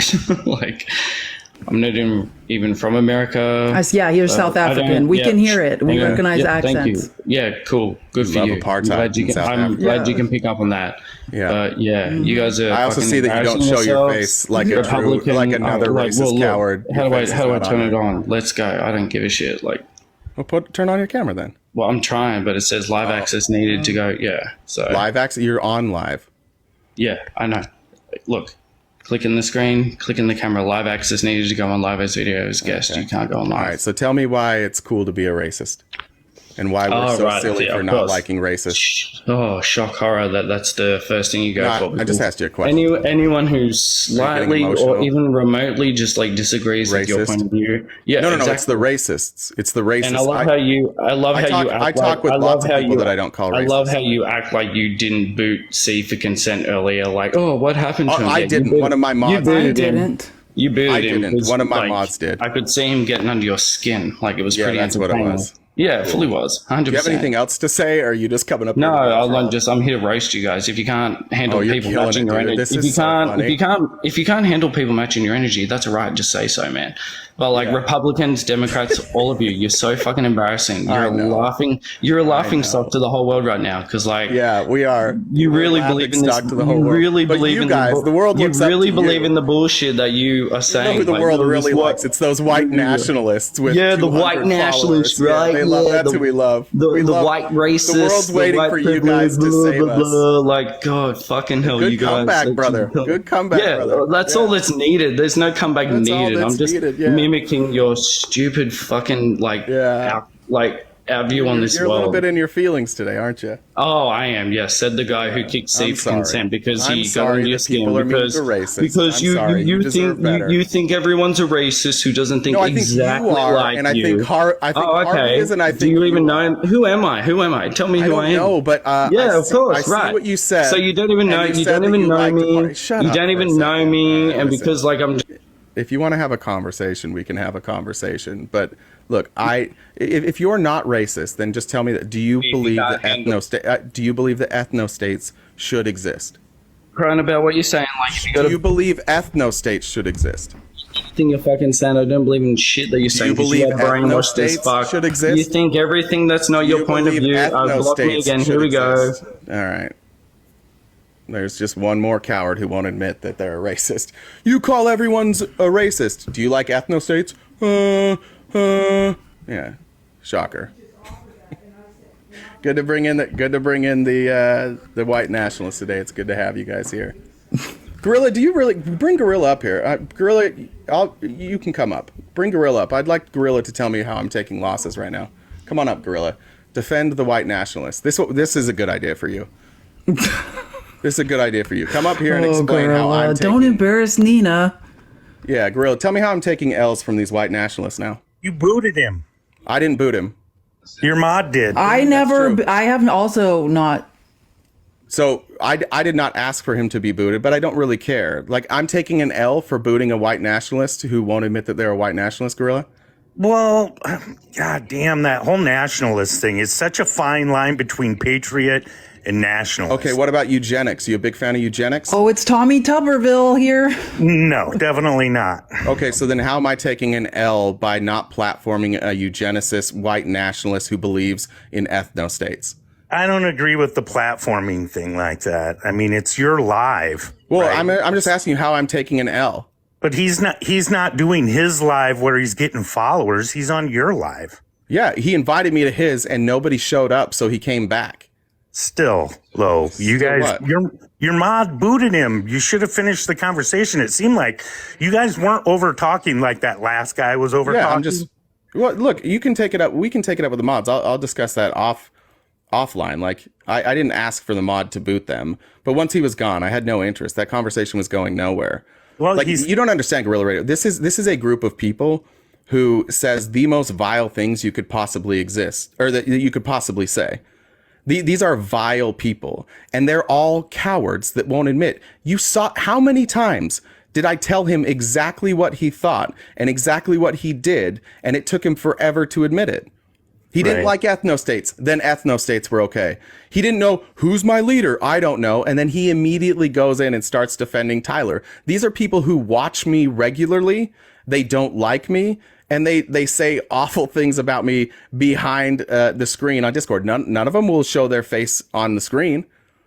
None of them will. And they'll challenge you to a debate on ANCAP because they're actually white nationalists hiding behind it. And the question is, Guerrilla Radio, where's your bias? That you watched that scumbag, and you're like, oh, that's an L because he got booted. All right, I'll say this, that the whole ethno state kind of sounds like you're a racist. How can it not be? And then the whole What about anarchy. eugenics? Are you using eugenics to get rid of a disease in your baby before it's born? Well, maybe, but then he brought up IQ, didn't he?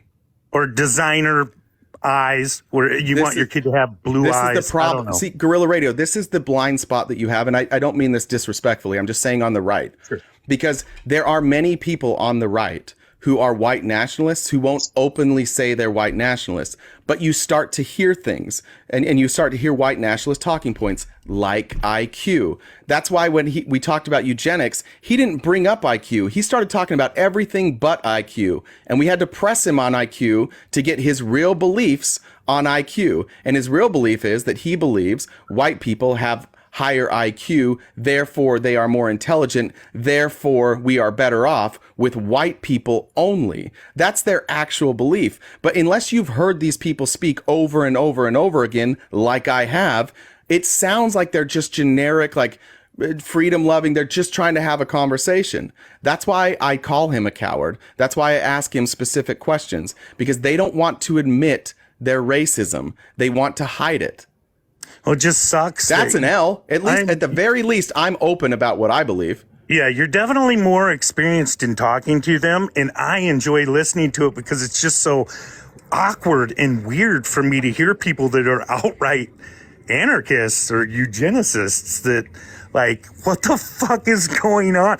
Society is so frail, like, to where it can just go off and break down.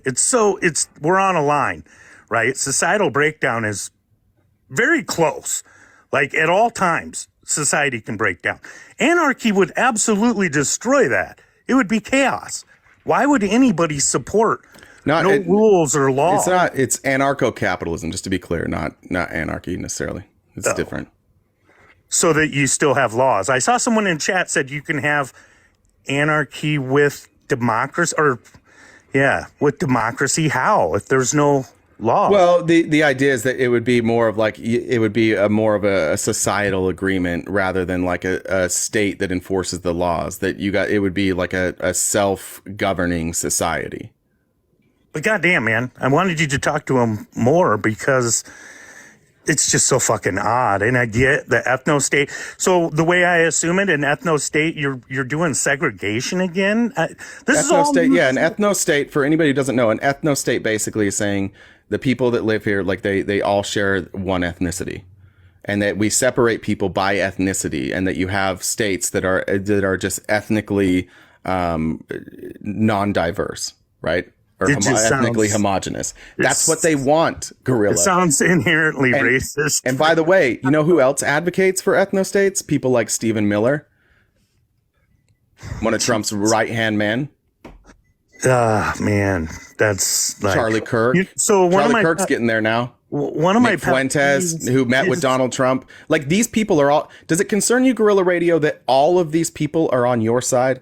That they all hate me? Why do you think? Why do you think all the white nationalists hate me? Yeah, I definitely don't want to be associated with racists, and ethno state sounds racist to me. Why would you want to separate by color? We're a melting pot, right? So Yeah, it's and this goes to show, like, this whole party switch thing, where you guys think that, like, oh, the Democrats were the ones in the South. Well, where are the people that are advocating for those white ethno states the most? Where do we still see the biggest conglomeration of white nationalists? In the South?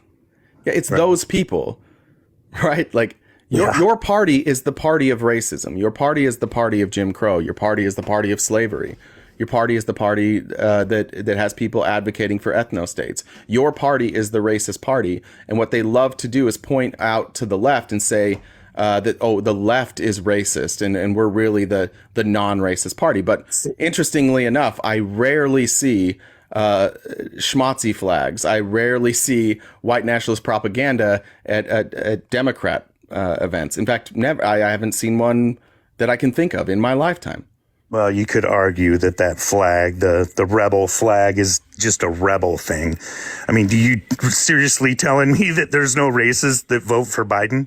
Is that what you're I don't saying? think. Look, if there are people that in Germany that could argue, oh, well, I'm just like this was the German people. Like when they got behind Schmittler, they got behind him for a reason, right? There was real problems, and they wanted radical change. They were the rebels. Right. And then they took over the government.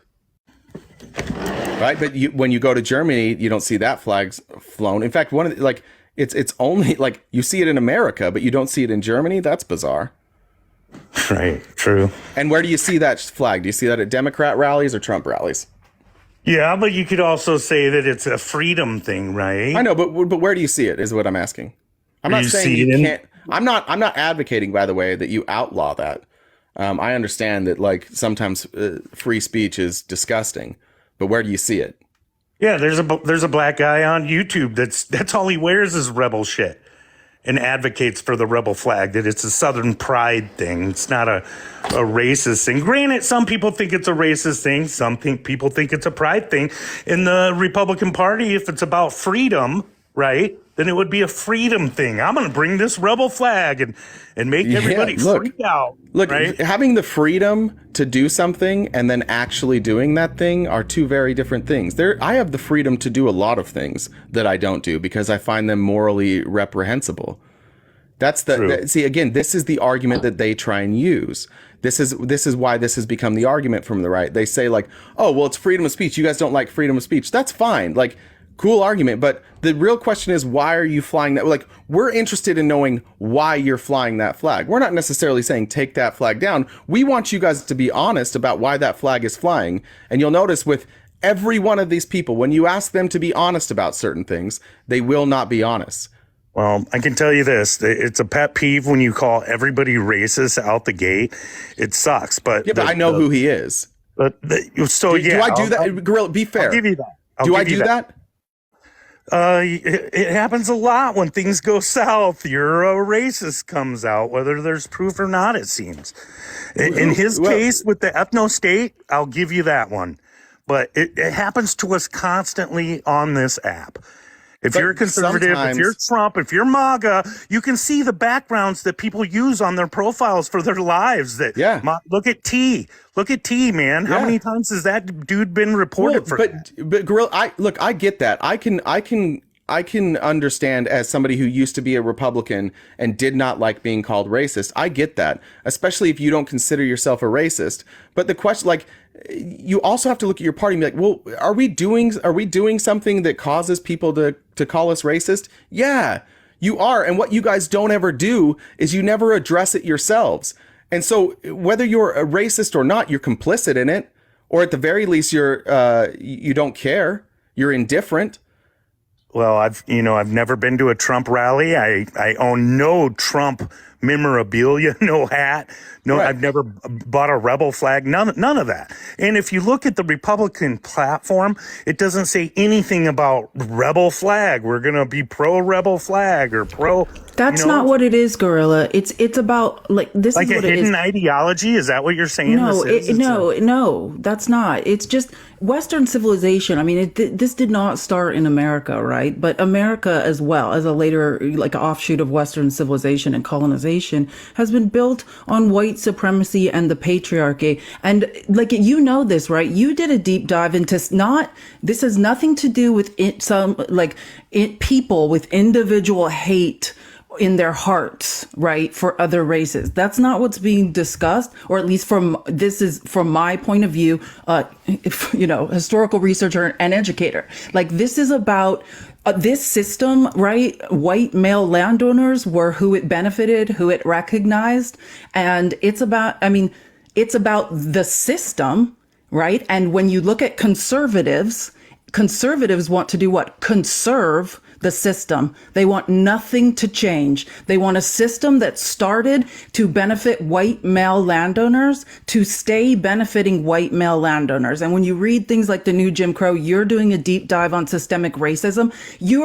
I think you said, earlier in the conversation, you said that Democrats, there's racist Democrats too. Absolutely there is. As someone who's multiracial, like, that comes from all over the spectrum. It is not unique to Republicans, and no one should suggest that it is. What it is our system. This country was built and to benefit and recognize white male landowners, and we all, right, have a duty to dismantle that system, to recognize the bias it's created in us, and to work to deconstruct that bias. We all need to be on a personal journey doing that. That's the goal, right? And just let me go further, because like people like my father, who, right, he's half African American, half Native American, but kind of through experiences of racism and pre-Civil Rights Act, has hyper assimilated, right?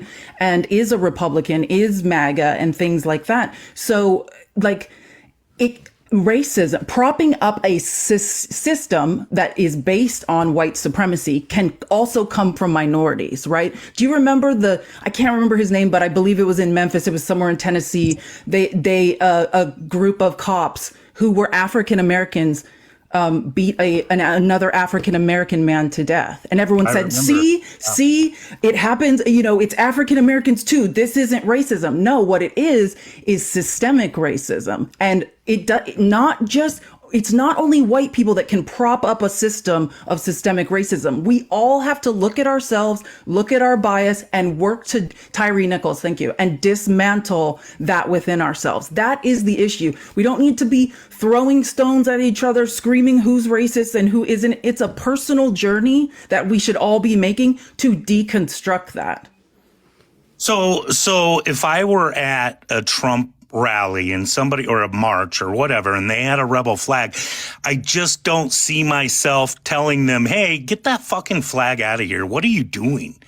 You know what I mean? Because it seems like it's a freedom thing. To see, I get that. That's fine. I get that maybe you don't want to, but then I think you need to accept that people are going to conflate you with them. You know what I mean? Like, if I was at some sort, pick a rally or an event that you didn't like, that you thought like bad things happened, and I was there, and you were like, "Were you there?" And I'm like, "Yeah." And they're like, "Why didn't you say anything?" Like, there was maybe somebody was being vile, and I'm like, "I don't know. It's freedom of speech." It's it's fair that you didn't do that, and it's fair to say that maybe you don't agree with their views, but it's also fair to say that at the very least you were indifferent. And I think when the Republicans who aren't racist, who get tired of being called racist, there should be at least part of you that's like, well, maybe we ought to do something about the racists. But the problem is, if you guys got rid of the racists out of your party, you couldn't win. You can't win elections without them. No. So that's why you see people like Nikki Haley like sidestepping the Civil War stuff and saying like, oh, it was about states' rights. That's why that whole argument became a thing, is because Southern voters that Republicans need believe, like they still, and specifically white nationalists, that's the excuse that they use. That's what they hide behind, states' rights. And so she has to say that. She was a politician in South Carolina. She's been hardwired now at this point to say states' rights and not slavery. Right. And so that's when you can either be like out and out racist, or you can be somebody who's indifferent, or you can be somebody who stands against it. But I do think at the very least, most Republicans are indifferent. They care more about winning an election than actually calling out the racists in their party. Stephen Miller is an open white nationalist. Like he's honest about it. He is a white nationalist, and he sits at the right hand of Donald Trump. That should concern, that Republicans should be like, get him the fuck out of here. Isn't Like, the Civil him. War obvious though? Wasn't that obvious that it was it is. slavery? Yeah, which is why she should have just said slavery. That's why they're rewriting. But Gorilla, that's why historical texts are being rewritten. That's why the curriculum is being rewritten to say that, oh, actually slavery worked out kind of well for the African Americans that were subjected to it. They learned trades and tools that benefited them their life. They're rewriting history, the history of what happened. So yeah, like what the point that Jay is making is like, okay, you can, if someone's in the KKK, right, or whatever, and they're out doing something awful, we all condemn that. We all say, oh, no, that's awful. It's the undercurrent, right? It's the states' rights. It's let's just mention that actually African Americans might have learned something from slavery. It's let's rewrite history. Those are the things we have to be mindful of. It's the undercurrent, right? It's the not calling out. Like you said, you're right. It is someone's freedom in this country to have the Confederate flag. But if you are interested in deconstructing and no longer propping up a system of white supremacy, right, a systemic white supremacy, then yeah, like at some point we all need to make a stand and say this needs to stop. But that's a personal journey, right? So sure. Yeah, I mean, there's so much shit that's like not fact that we assume, like the whole party switch. I mean, we know the Dixiecrats. We know it was only 4 people that switched party, Strom Thurmond and 2 or 3 other people. It's not a party switch when it takes 40 years. It took 40 years where you can look at the map and see the red go blue and the blue go red. Obviously, conservatives are going to infiltrate the South for business reasons, right? I mean, I think there's a lot of people that don't agree that there was a party switch, and you guys are adamant about it like it's us. And think of this. If you're a white supremacist and you know that you're going to screw over the candidate that you root for. So when you endorse the conservatives, you're hurting them. Do you think that they could lie? I'm just throwing this out there as a question. Do you think that they could do a fake endorsement so that it actually is the Democrats that get the votes? Because they know you're going to hurt the conservative movement by endorsing them. Does that make sense? No, I'm not following that. Can you ask Oh, I don't understand what. Say it again. I don't understand. I'm a racist, right? I lead a group of triple whatevers. I'm going to say I'm a Trump supporter so that the Democrats get the vote, because it's going to hurt the conservatives by doing that. Because you guys use it against us, right? Who does David Duke support? Who does you guys throw that out there. Fair question. Right? Fair question. Don't you think that they would endorse the candidate just to fuck him over? They did that, by the way. By the way, what's his Richard Spencer endorsed Joe Biden because that's exactly what he tried to do. And it took Joe Biden about 13 seconds to wholeheartedly reject it, unlike Donald Trump, who doesn't reject their endorsements. He did that. He tried they have that a trick, choice, and Gorilla. everybody saw right through it. Okay, so it does. So I'm not completely insane in thinking. No, it could happen, but like. But you can reject. You can reject the endorsement and say, and you can find I a video don't of, stand for this. You can find a video of Trump lashing back at that, like 10 different occasions, saying that he doesn't like this. Yeah, but here's the thing that he does, and here's what, like, this has been explained. There have been, like, I wish I could remember his name. There's a former white nationalist who did an interview, and he explained kind of how this works. One of the things he said is that their favorite television program is Tucker Carlson, because Tucker is able to present their message in a way that's more palatable than they can. So he said in our house, we would watch Tucker twice. We watched it live, then we would watch the recorded version, and we felt like Tucker was speaking for us. But one of the other things that he brought up is that the thing about Trump is that Trump would give them doubt. So Trump, in some instances, would not denounce them. Like one of the ones he's like, I don't know anything about them. All I know is they really like me. That's all I know. And then later on down the road, in a different interview, he might condemn them. But there's still those clips out there that where he didn't condemn them, and they think that Trump is. So in their mind, they're like, well, initially he didn't condemn. Now he is, but he's just playing a political game. He knows that he has to say that. That was their take on it. And you'll see this with Trump. Anytime he gets caught supporting somebody shitty, he'll support them at first, and then later on he will walk it back. Yeah, but I know he does that. He gives you both sides of the argument on purpose. I think at the beginning when he first ran, he thought he literally needed every single vote. And I don't know. I don't think that popular. I disagree with you that he needs those votes to win. Well, explain to me why he had dinner at Mar-a-Lago with Nick Fuentes. Yeah, fuck. What was the point of that? I don't know. Are we going to say Nick Fuentes isn't an open, virulent, racist fan of Schmittler? Right. Did Trump's team not have the internet? They just and if they're gonna tell you that, like, oh, we didn't know that about Nick Fuentes, then please explain to me why he's there. Like, you're just letting anybody show up now? I can tell you that Trump, this was like 6 months ago that they said that the conservatives have 22% of the black vote. That was 6 months ago. I think it's increased since then, actually. If you look at all the video that's coming out of the Bronx and stuff like that, where they're just, I mean, granted, those could be set up, right? But it was absolutely set. What are you talking about? We're not saying that voting for Trump makes you racist. We're not saying that a black person can't vote for Trump. What we're saying is Trump can't win without the racists. So he has to capitulate to them. You can make up your own mind whether or not Donald Trump is racist. That's open for everybody to interpret on their own. But it is a fact, given the states that he wins and the states that he relies upon, that he needs the racists to win elections. Well, the only thing I ever would agree with the Trump racist thing is way back in the day with his apartments, right, where it lowered the property value, and that was the idea. Now, who knows if that was something his dad made him do? We don't know that. Right. What about when he said immigrants are poisoning the blood of the country? Well, I think that I think he's firing up his base with that. See, here's the thing. Here's the part, Guerrilla Radio, but this is the part that he's firing up his base with that. He's saying what they want. Exactly. Do you not get it? That's what we're telling you. Let's bring it back. Guerrilla Radio. That's eugenics. That is a eugenic talking point. Using that exact. No, listen, this is the part that you guys don't sometimes understand.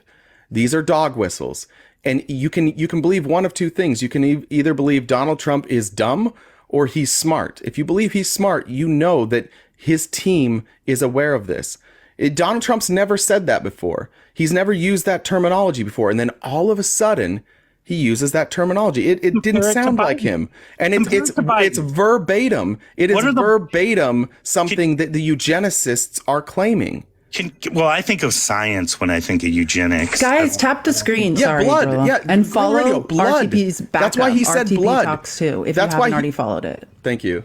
That's why he said blood. That's the point. When he says they're poisoning the blood, he's not saying they're poisoning America. He's not saying that, like, he says specifically they are poisoning the blood. Those are the dog whistles that you guys, and sometimes this is why you get called racist, because you don't recognize the dog whistle. It's not something that your brain is trained to hear. And frankly, mine either. Somebody accused me the other day of missing like tons of microaggressions. It's true. My brain was not trained to hear that. That's still new to me.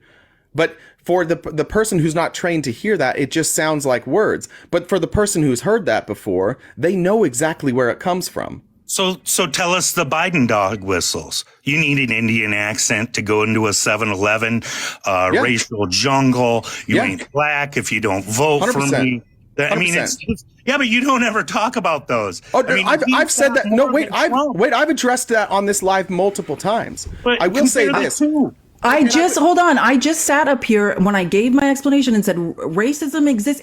It's not unique to a political party. I said that. I know, but we're not the ones in lives calling you guys racist anytime that... I have never called anyone in a live a racist. Show me when I have. Stop saying that about me. Well, I'm not saying about you, but just like a lot, man. It's like 90% of the lives that'll come up if there's any kind of a loss in the debate. Oh, you're a racist. Oh, here we go. I just know it's I honestly resent that. I don't think that that's how I debate. And I think that that is a really unfair accusation of the way that I debate. You can go watch every one of my replays, and I challenge you to find me a replay of somebody I debated that I called racist who wasn't an obvious racist. I challenge you. I would say, I bet you can't find one single instance of me calling someone a racist, not saying what they said was racist, because somebody can say something racist. That's different. But I would challenge you to go through. They're all posted on YouTube. You can go watch them. Find me an instance where I called somebody racist who wasn't an obvious racist. I don't think that I do that. I think that's an unfounded accusation, honestly. I'll pay attention more and try and let you. I'll send you a message if I ever catch you doing it. But I'll give you a pass on ad nauseum and the pro ethno state people. But I'm telling you, I really did want you to talk to him because it's just so odd to me. I don't know. That was like the third time after C for consent and ad nauseum. That was like number 2 and number 3 of people that are anarchy, capitalist, pro ethno state. I wanted to hear more because it's. Well, I asked ad nauseum a bunch. He was unwilling to answer a single question. I asked him his thoughts on ethno states, and he kept saying, "You guys are so triggered. You don't want to hear." He didn't want to talk about any of this stuff. I tried to change that conversation and ask him his actual thoughts. He didn't want to do it, so I got rid of him. I will do that with anybody. Probably sent him up to you. You know what I mean? Yeah, they run around in their little racist Discord, and they travel in packs. That's why they all show up together. It's just a bunch of, like, none of them can stand on their own 2 feet. None of them. They all think they're out. I thought you were having a good convo with C for consent, though, because you weren't talking over each other like ad nauseum was. And I wanted to know more, like, where is his mindset? Like, find out where these guys are coming from in their mind to where they think that anarchy and separation of race is, how did they get that way? Was he MAGA? I don't even know. I wanted to know. I asked in the chat, like, is this guy MAGA? Like, where is he coming from? And but here's the problem, Gorilla. You're from Wisconsin, right?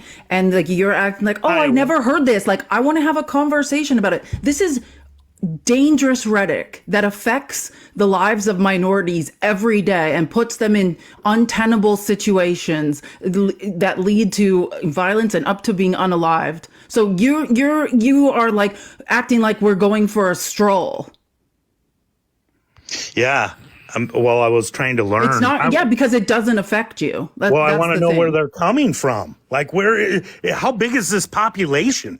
And is this a population that Trump needs to win the election? Like, who are these people? What the fuck is going on that people want to have segregation again? After all the deaths and the war and the 300,000 people that died in the North, now you want to go back. Brother, why do you... Yeah, look, how many Republicans are banning the true history of of what happened pre-Civil War? How many Republicans are, like, in Florida? They're saying they're literally coming out and being, oh well, slavery taught slaves some valuable skills.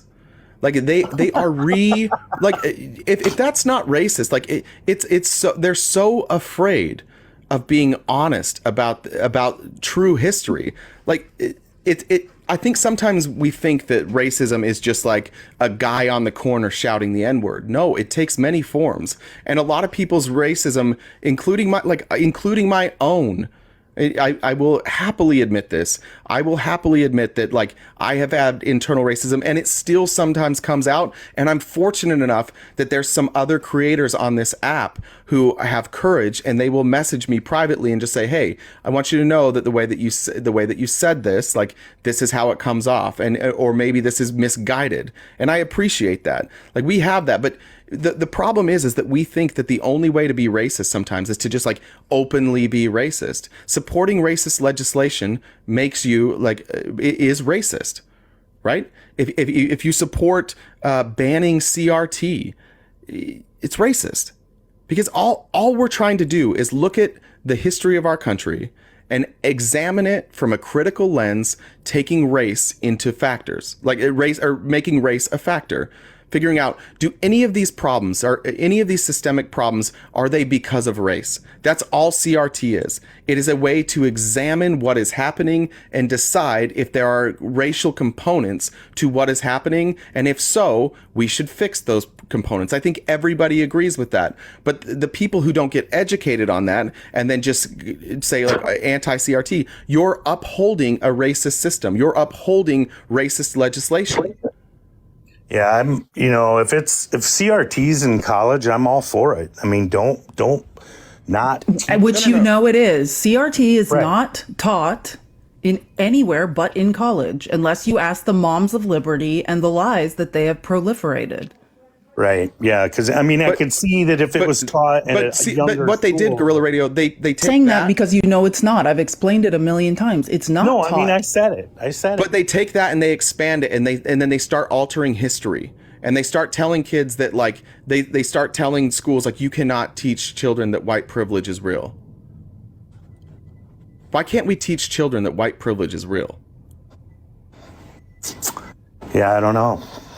I mean, And your party overwhelmingly doesn't believe that we can teach that. So Because whether if they it's children, whether they I are think open, so whether they're openly racist or not, they're supporting racist legislation and racist ideas. If it's children, I think you're putting an undue guilt onto kids that No, they that's don't see, this is deserve. the problem. That's a fundamental misunderstanding by Republicans, and admittedly, I was this person. It's a fundamental misunderstanding of what white privilege is. White privilege is not something that I created and so I have it. It's not something that I did that I need to feel guilty for. It's something that I need to be aware of. And it's something that for me needs to be an indicator. If there are places where I have privilege because I am white, then there is still work to be done in those areas. White I would privilege agree needs with to that. go. Yeah, that's why we need to be aware of it. We need to be hyper aware of it. But maybe saying white privilege is too vague, because it's like, oh, just anything I do. Because there's, as you well know, there's people that have zero privilege that are white, that are born in the No, most I don't agree with that. shitty circumstances and never got out of the trailer park and ate out of a pool. Oh, it's not about that. Listen, you can be. Hold on. Nobody is saying that Caucasian people are not also poor or cannot be poor or something. That has nothing to do with it, Gorilla. You research systemic racism. You know this. There are privileges in society that are enjoyed by people who are Caucasian that are not enjoyed by minorities. It doesn't mean that Caucasians don't suffer. It doesn't mean that they're not poor. It doesn't mean that they're not in bad situations. It doesn't mean they're not abused. We're talking about the system, right? Like Right. when you read the new Jim Crow, where African Americans are 5 times more likely to be arrested and go to jail. They're 20 times more likely to be arrested and go to jail for a drug offense. That's Right, what we're right. talking about. Than a Caucasian individual. That is the privilege we're talking about. And how Guerrilla that- Radio, I've heard you Yeah. defend white, but like when you talked about that study the other day about people being pulled over, that's white privilege. Yeah. At nighttime, the numbers Right. change. That's white Right. privilege. Yeah. So if one of those people who didn't get pulled over that was white was born in a trailer park and never had any real, like, didn't get educated, and they didn't have any money, and they didn't have a mother or father or whatever, like, no matter what, no matter how horrific their life had been, in that instance, they still have white privilege. Right. I want to say something. Someone said it's rich privilege. No, the female or African American women, the mortality rate of pregnant women does not change as those African American women become more wealthy. It's not true. It's not rich privilege. It's not because white people have more money. That is absolutely not the case. Whoever said that in the chat. Even if you're an African American woman, the increased mortality rate for pregnant African American women is regardless of affluence, regardless of how much you can have all the money in the world. You are still subject to that same mortality rate that poor African American, destitute African American women are. That is what they are facing.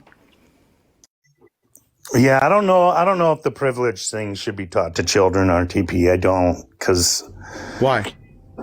because I think it's guilt that has nothing to do with them. But don't teach it as guilt.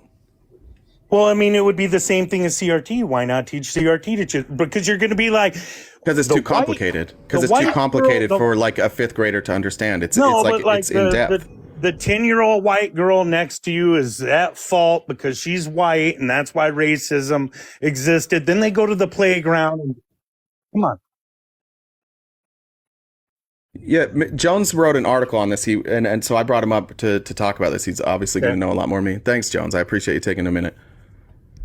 Yeah, hold on one second. Let me turn this TV off that my kids turn on in the background. Give me half a second. Yeah, you're good. Time's up. Gorilla's using my patience level now. Sorry, that might have rubbed off on you. That's on me. No, I want you to talk to the ad nauseum or the seeking for consent again, because maybe I'm sheltered. Being in Iowa, I only had 3 black guys in my high school. Maybe I'm sheltered. But there's 1 black guy in my high school, so you get 3 times the amount of. We had 1 pregnant girl, so we had a couple of those. We had you beat there. We had 1 pregnant girl. God, where did you go to school? No, we had a daycare at my high school. Did you oh my really? God. Yeah. At my high school. Okay, I'm gonna read this. I want to read this really quickly. So Gorilla, just listen. So here's the. As a white person, right, in poverty, you quite literally are oppressed by capitalism. However, if you ever hit the lottery, then your oppression story is essentially over. Like, that's the end of your oppression story. Like, that's it. But black people who are rich still face oppression in the United States. They still can fit the description. They still can be harmed by the systemic nature of race and racism. But this is the article. Imagine a game of Monopoly that started with white players having a massive head start of around 250 rounds, while black players were not even allowed to sit at the game table. This analogy helps us understand the historical oppression of black people in America and how it still affects them today. Slavery as the initial exclusion. In the Monopoly analogy, the game begins with white players acquiring properties, resources, and wealth for 250 rounds. While black players are forcibly excluded from the game board, representing the era of slavery. Black people were treated as property, denied basic human rights, and used as forced labor, all of which built immense wealth for white Americans. After that, there's the black codes and vagrancy laws as restrictions. As the game progresses, the black players are finally allowed to join, but they start with minimal resources and are burdened with strict rules. That equates to black codes and vagrancy laws that limit their movements and opportunities, similar to being confined to a designated area.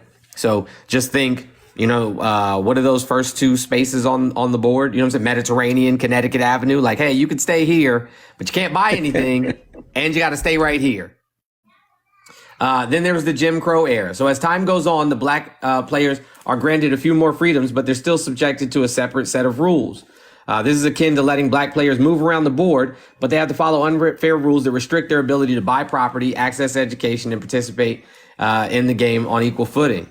Redlining and lack of opportunities. So even when black players are given the opportunity finally, after 400 some odd years, to purchase property, they discover that many of the best properties have already been purchased by white players. And the black players are often confined to certain areas of the board, Mediterranean through Connecticut, due to discriminatory practices like redlining, where they're denied access to better neighborhoods, resources, similar to being restricted to properties with lower value and fewer opportunities to build wealth. And then you add new setbacks, like the war on drugs. As the game continues, black players face a series of setbacks represented by the war on drugs, the 94 crime bill. These setbacks disproportionately affect them, leading to arrests and incarcerations at much higher rates than their white counterparts, further limiting their ability to accumulate wealth and fully participate in the game. And then you add voter suppression and limiting participation. So adding to the inequality, imagine a scenario where white players can freely roll the dice when black players are required to navigate through obstacles before each turn. This mirrors the modern issue of voter suppression, where historical and contemporary tactics have been used to restrict black individuals' ability to vote.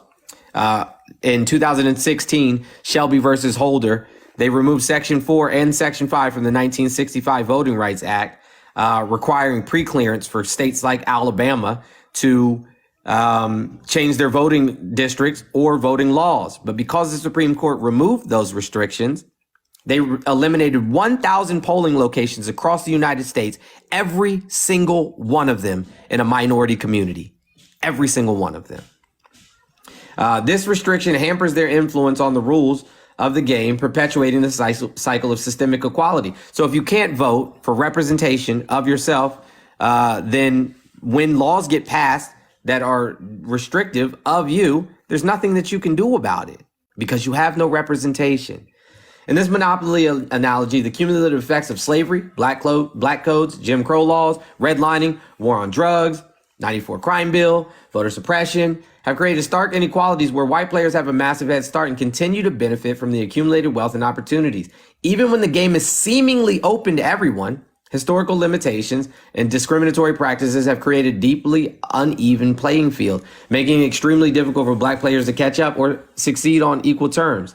Understanding this analogy helps shed light on the long-lasting impact of systemic oppression, racial discrimination, and the historical disadvantage that black people in America have faced. Do you have any questions, Gorilla? No, it reminds me of that commercial where the kids all line up in their race, and then they have them all take a step forward, and it's the black kids are all standing at the line. I mean, but the monopoly makes more sense because it's actual businesses that the black people are screwed out of ever getting ahead on.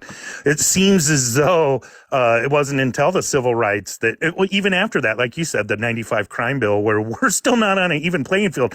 You guys are just young still. I mean, if you went back to civil rights, that's what, 60 years ago?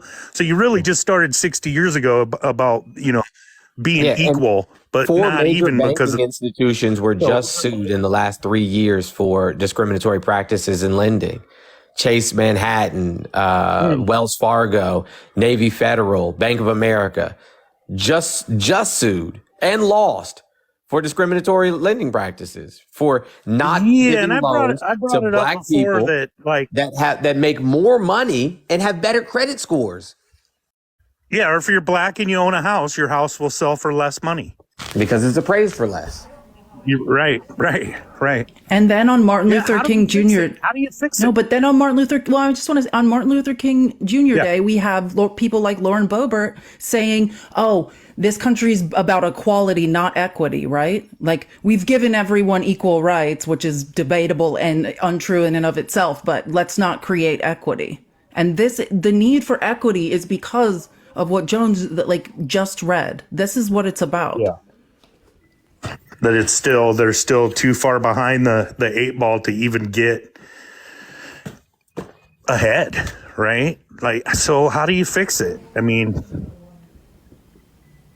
not voting conservative. The Conservative Party literally is trying to conserve this. They do not want any change. We vote for progressive candidates who want to provide equity in this country. Did Jones leave?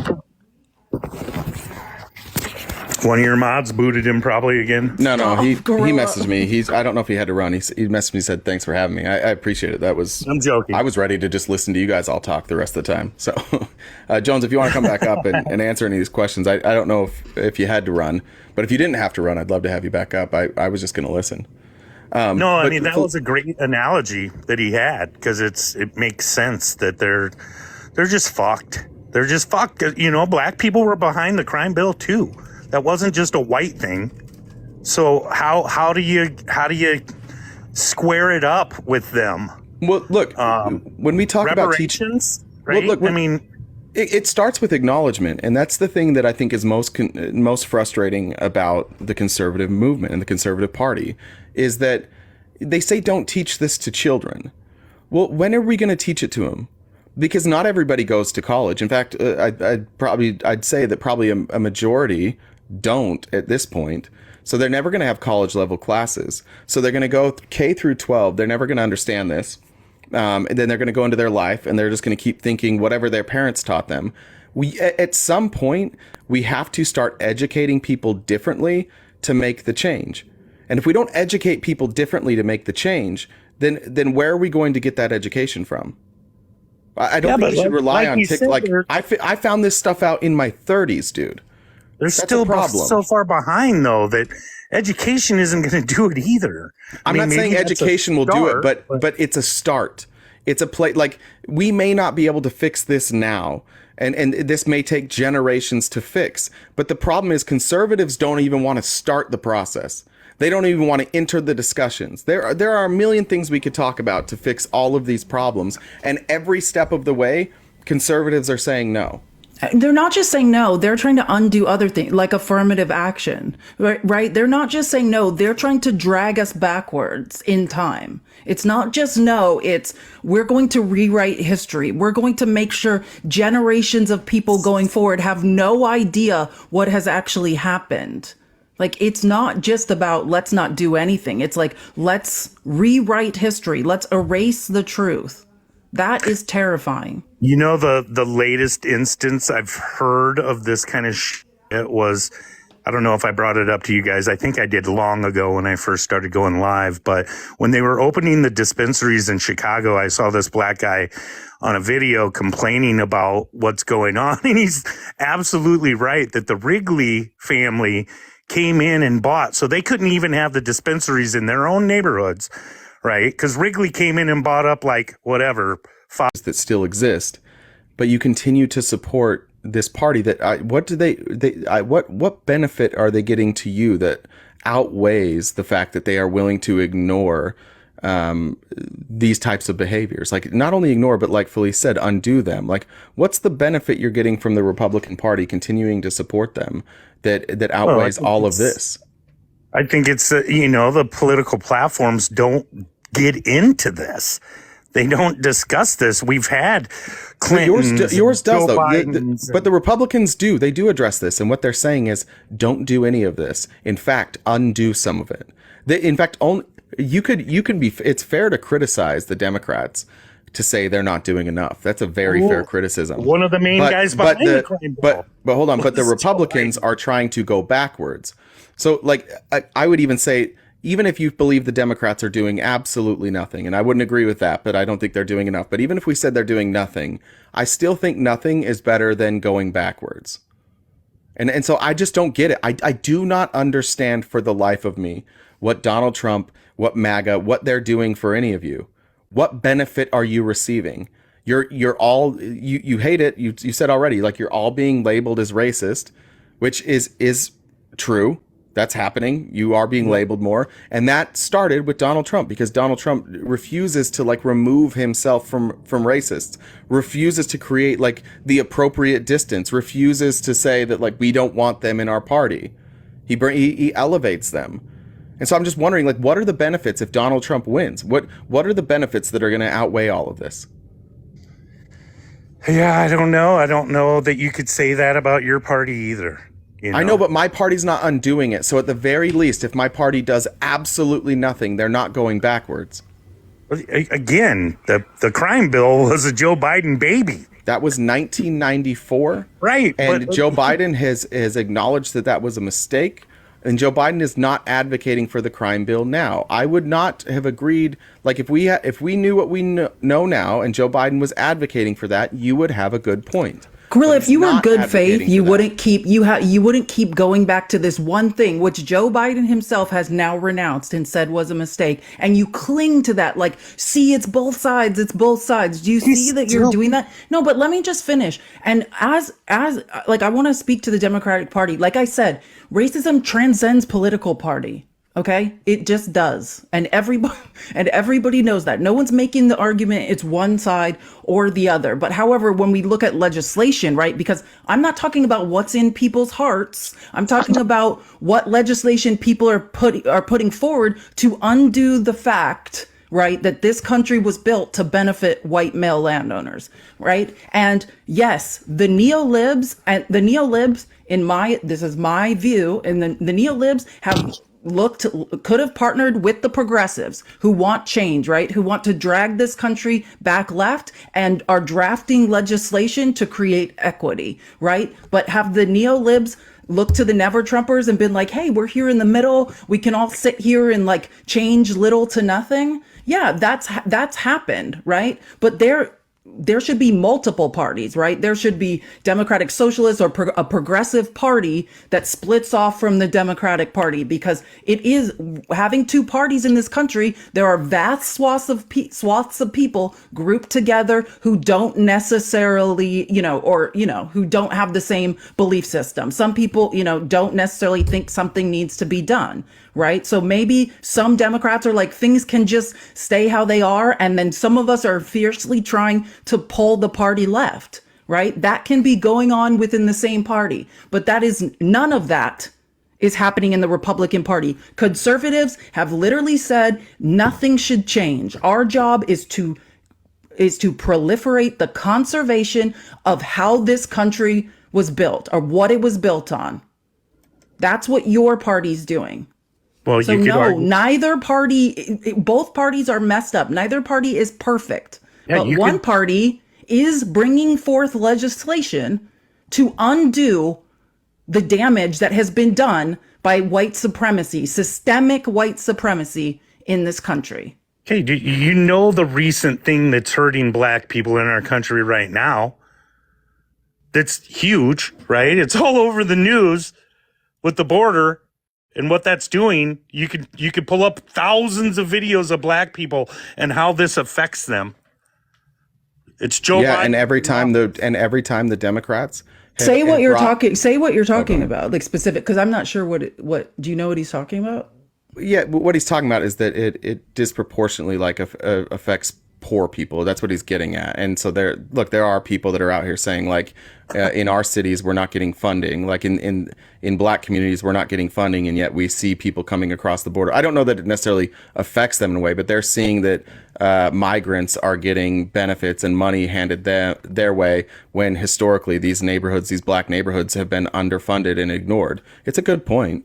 But again, but the solution to that problem is not to close the border, Gorilla, or to deport 10 million people that are here illegally, because that will crash our economy, which will also hurt the same people that you're acting like you care about to try and make a point, right? The solution is to stop destabilizing other economies. We've talked about this. There does need to be a solution for the immigration humanitarian crisis at our border and that is developing in sanctuary cities.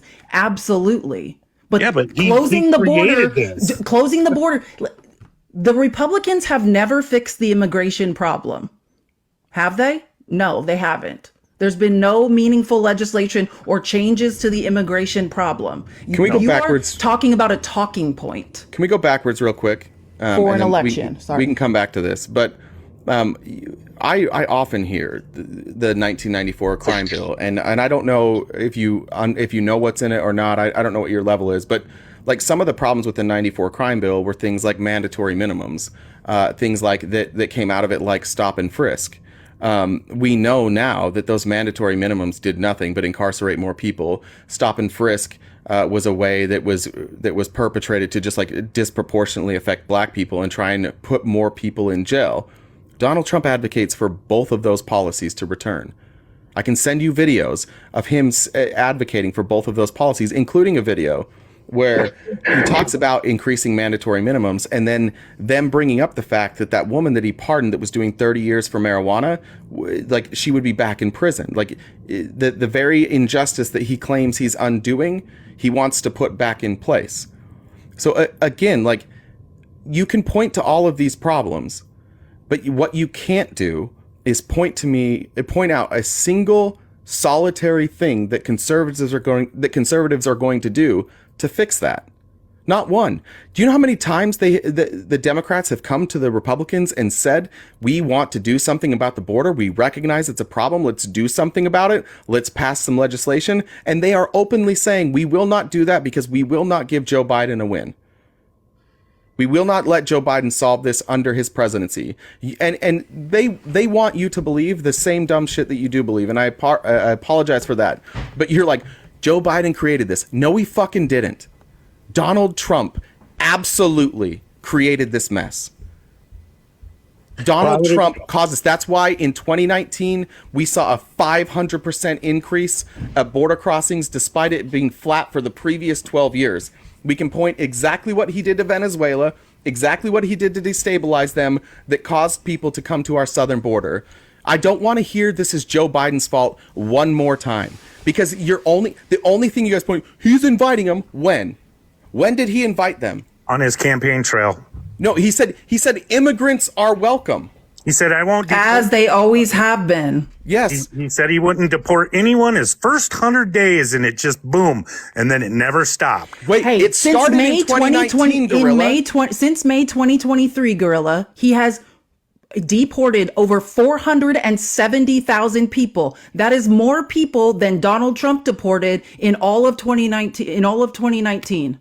Do you understand that? So stop saying he's not deporting people. He's deporting more than Trump did in 2019. Stop saying it's Joe Biden. Stop saying Joe Biden's. I actually take issue with how he's deporting people. Look at the bar graphs. People aren't getting due process because Joe Biden is deporting so many people so quickly. That's what's happening. That's the reality of what's happening. Gorilla. And you know, we went over the graphs with what Jay's talking about with you. You brought up the numbers. And you know, in 2019, he destabilized the Venezuelan economy and then they came here. That is what happened.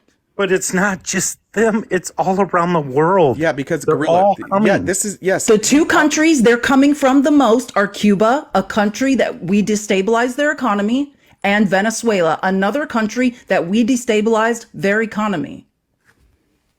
Yeah, it's not good, guys. I mean, but again, what is there a Republican solution? No.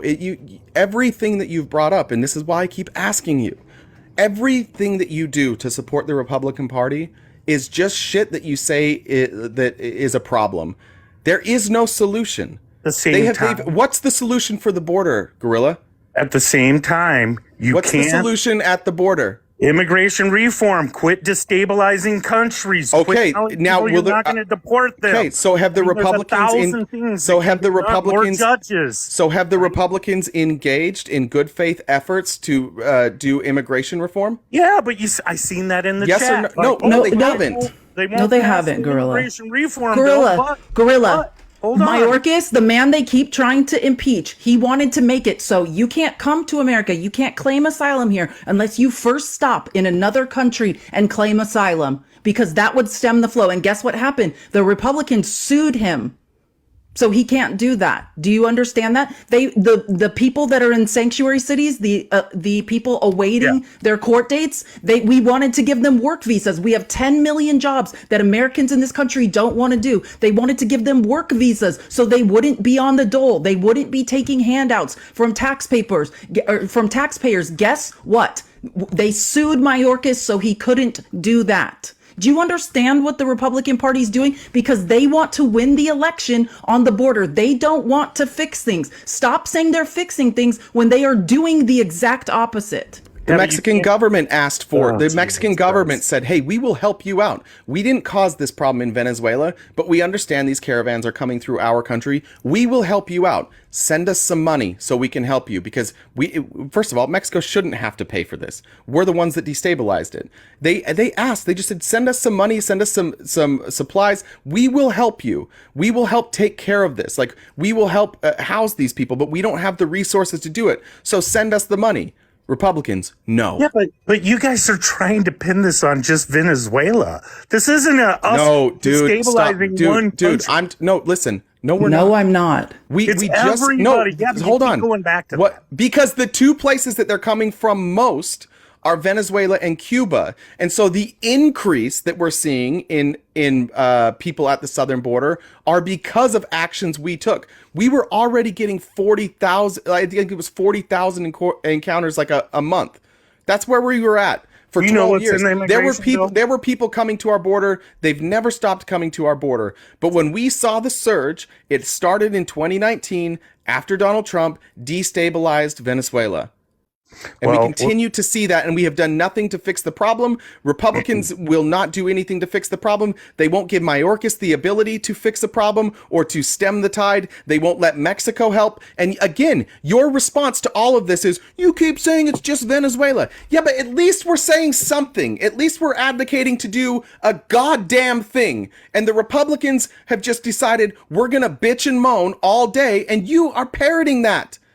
Like, be honest, dude. If this wasn't politics, you would recognize that the Republicans are standing in the way of any sort of fix that we could ever have. But because you identify as a Republican, all you do is engage in whataboutism. We are talking about real solutions to real fucking problems, and you just keep going, well, you guys are saying it wrong. Okay, give me an example. Give me a solution that Republicans are advocating that will fix literally one goddamn thing in this country. What I'm saying is that you have idiots in the chat saying, why are the Republicans I'm stopping talking the to you. immigration bill? I'm talking And to you. We don't know what's in the bill. I'm asking, Gorilla, I'm asking you, what are the Republicans advocating for that will fix it? And what are they doing? Well, I'm sure it's a lot of stuff in the immigration. No, HR 2 is a bailout for private prisons. Read the bill, Gorilla. Right. Instead, because Joe Biden took away private prison, the revenue there, they're going to supplement it by putting undocumented people in those prisons. That's what that is. Read it. Yeah, and the private prisons is partially his fault with the 94 crime bill. Great. There you go again. Blame. But you can't point to a single solitary solution, just or whining. policy that Republicans are advocating for. Well, I'll tell you another thing Mayorkas tried to do, and the Republicans sued him, so he couldn't do it. You know how we have this huge backlog because there's so few immigration judges? Well, Mayorkas tried to make it so the cases that are glaringly obvious that they know these people aren't going to be able to stay here, an immigration judge is not going to decide in their favor for various different reasons. Let's make court officials that aren't technically judges who can just expedite this process so we can deport these people back to their countries. And guess what happened? The Republicans sued Mayorkas to stop that. Well, we could stop destabilizing our neighbors, right? So there's one solution. We could hire more. Yeah, but that was our solution. That's our solution that we're always advocating for. Well, shit's going to hit the fan now because you have the National Guard in Texas and you have the feds coming in, the Border Patrol coming in saying, we are going back into that area. And you have the National Guard saying, no, the fuck you Here's aren't. another complaint. Here's another thing for you to, another thing for you to point to complain about that you guys aren't going to do a goddamn thing to fix it. By the way, that park that they took over, there were distress calls coming from the Mexican side saying there are people drowning in the river. We need Border Patrol to get here to help them. Border Patrol showed up to the gates and said we need access here so we can save children and two children and a woman in a river. And they said no. We don't want immigrants. And they let women and children drown in a river. And you're pointing at that as if this is a Democrat problem. Gorilla, at some point, and this is where people get frustrated, it's an your American entire problem. political identity is whining. and bitching and pointing out problems, but you don't know how to fix any of them, and you support the people that whine and bitch and moan and don't want to fix the problem, because the real issue is they don't have solutions. All they have is complaining, and it works for people like you who just want to be the person who points out shit but doesn't do anything to fucking fix it. Your party is dog shit. They will do nothing. They whine and complain. It started under them. They did nothing to fix it when it started under them. It's continuing now. They won't do anything to fix it. If they win, they won't do anything to fix it, because no court in the land is going to allow them to stand on watchtowers and fire away at immigrants. They have no real goddamn solutions. And at some point, as a grown-ass man, you've got to realize, hey, maybe I shouldn't just sit around complaining all the time. And maybe I should advocate for some policy changes that will at least help a little bit. Even if it doesn't fix the whole problem, the least you could do is be on the side of the people who are trying something. Your party is not trying anything, and you just add to it every day. Here's 10 more things I can complain about today. Why hasn't your party fixed it then? Because our Your party solutions won't are work with us, because they won't work. Gorilla, whose job is it to we draft don't know legislation? Gorilla, Is whose there job? pork fat Who in the drafts bill? legislation? Who drafts legislation? Who controls the purse? You guys always like to say, all I hear is margarine. The power of the purse. The power of the purse. Who controls that stuff? I thought Pelosi was saying that. 724 votes in the House, 724 votes, 27 bills passed. The 118th Congress is a failure. And most of those are things like naming monuments, naming memorials, stuff nobody gives a shit about. Dude, you cannot sit by, like, nobody should be able to take you seriously if you are looking at what the Democrats are proposing. If you're watching where they say, please, those on the other side of the aisle, we will work with you. We will make concessions. We will offer funding for the wall if you just will work with us so that we can fix this problem. And they specifically say, no, we don't want to give Joe Biden a win, which means, you know what that means, Gorilla? They know it's a win. They know they could fix it. They wouldn't say that they're afraid to give Joe Biden a win for something that wouldn't work. Who said that? They see the problem, and they are Many of them, Ron Johnson. Marjorie Taylor Greene, Laura Ingraham. It was on her program. Like, your party is doing nothing, and it's embarrassing, dude. Like, I think you're a smart guy. I really do. I think that you have thought, like, you read things and you have good thoughts on them. But the one thing that it seemed to be terrified of is admitting that you've been duped. Like, I'm fine if you want to put some Republicans in there that pass legislation that I don't like. Great, fine, put them in there. But your party will not do anything. They don't want this border crisis to end. They're now just like, oh, you know what we're going to do with this border crisis? We're going to use it as an opportunity to throw a little bone to the private prisons. And so now what we're going to do is we're going to allow these people who are coming here to escape the problems that we, Donald Trump's followers and Donald Trump, caused. We're going to throw them a bone, and we're going to allow these people to be put in private prisons. So these private prisons in these towns where they put private prisons can be propped up. They're using this as an opportunity to incite people like you to get their base pissed off, to kick a little money to their donors, and they're doing it at the expense of the American people. But you guys don't realize that, because you've just been conditioned to believe that your party does anything. You do nothing. It is the least effective Congress in the history of this country, and it's not close. Why, you know, as well as all of us in this panel here right now, that bills just don't go through like that. Why all of a sudden is it that this has to be an instantaneous fix? They won't bring the bill for, they won't negotiate, Gorilla. That's such a stupid argument. The Democrats are not saying pass this bill. The Democrats are saying hold on. The Democrats are saying come sit in a fucking room with us and discuss how to fix this, and let's come up with a solution that works for everybody. The Republicans are saying no, we're not even going to sit in the room with you. What's in it? What's in it? Oh my God, Gorilla! One more time. I swear to God, you are smart. You're smarter than this, Gorilla. You're smarter than this. I swear to God. Is it a single issue bill? Shh. Listen, they are saying we will together, us and you, we will sit in a room and we will negotiate what we will put in a bill. We will bipartisanly write a bill together that works for everybody. Stop asking what's in a bill that the Republicans won't show up for to write a bill. There is no bill. That's why we don't know what's in the bill, because the Republicans won't even engage in doing their motherfucking job and writing a fucking bill. They won't do it, Gorilla. Stop asking the world's dumbest question about what's in the bill. There is no bill, and there is no bill because the Republicans don't want a bill, because they want to keep using this as a way to shit on Biden so you can get dear leader back into office so he doesn't have to go to jail. Did they shit on Trump while he was in office? I mean, that's such a cowardly response. Well, you're acting like that's a what about Trump? What is about it one-sided? What about the other things? What about the fact that the Republicans won't engage in negotiations to fix this, Gorilla? Answer that. Why won't they?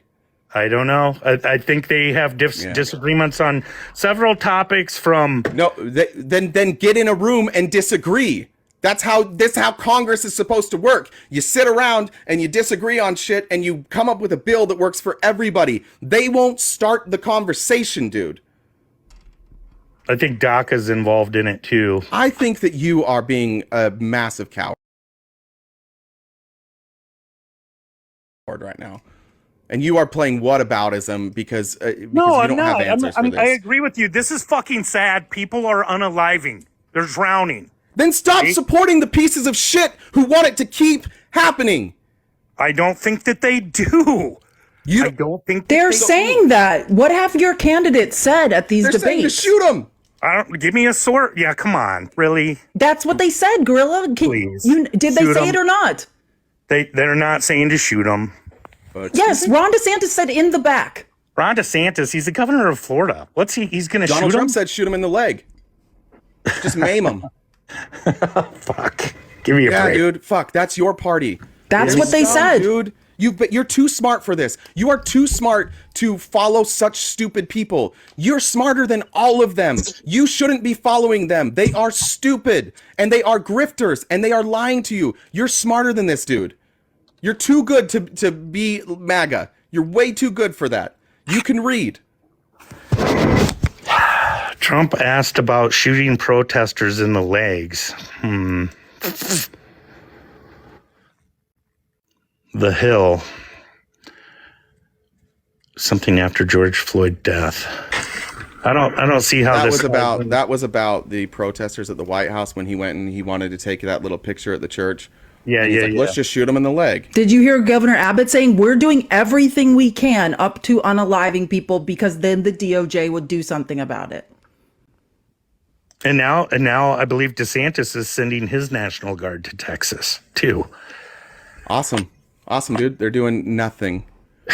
They won't engage in policy. Instead, you have a bunch of wannabe dictators using their executive authority, and most courts are agreeing that they're going above and beyond their executive authority because your party refuses to legislate and do their fucking job.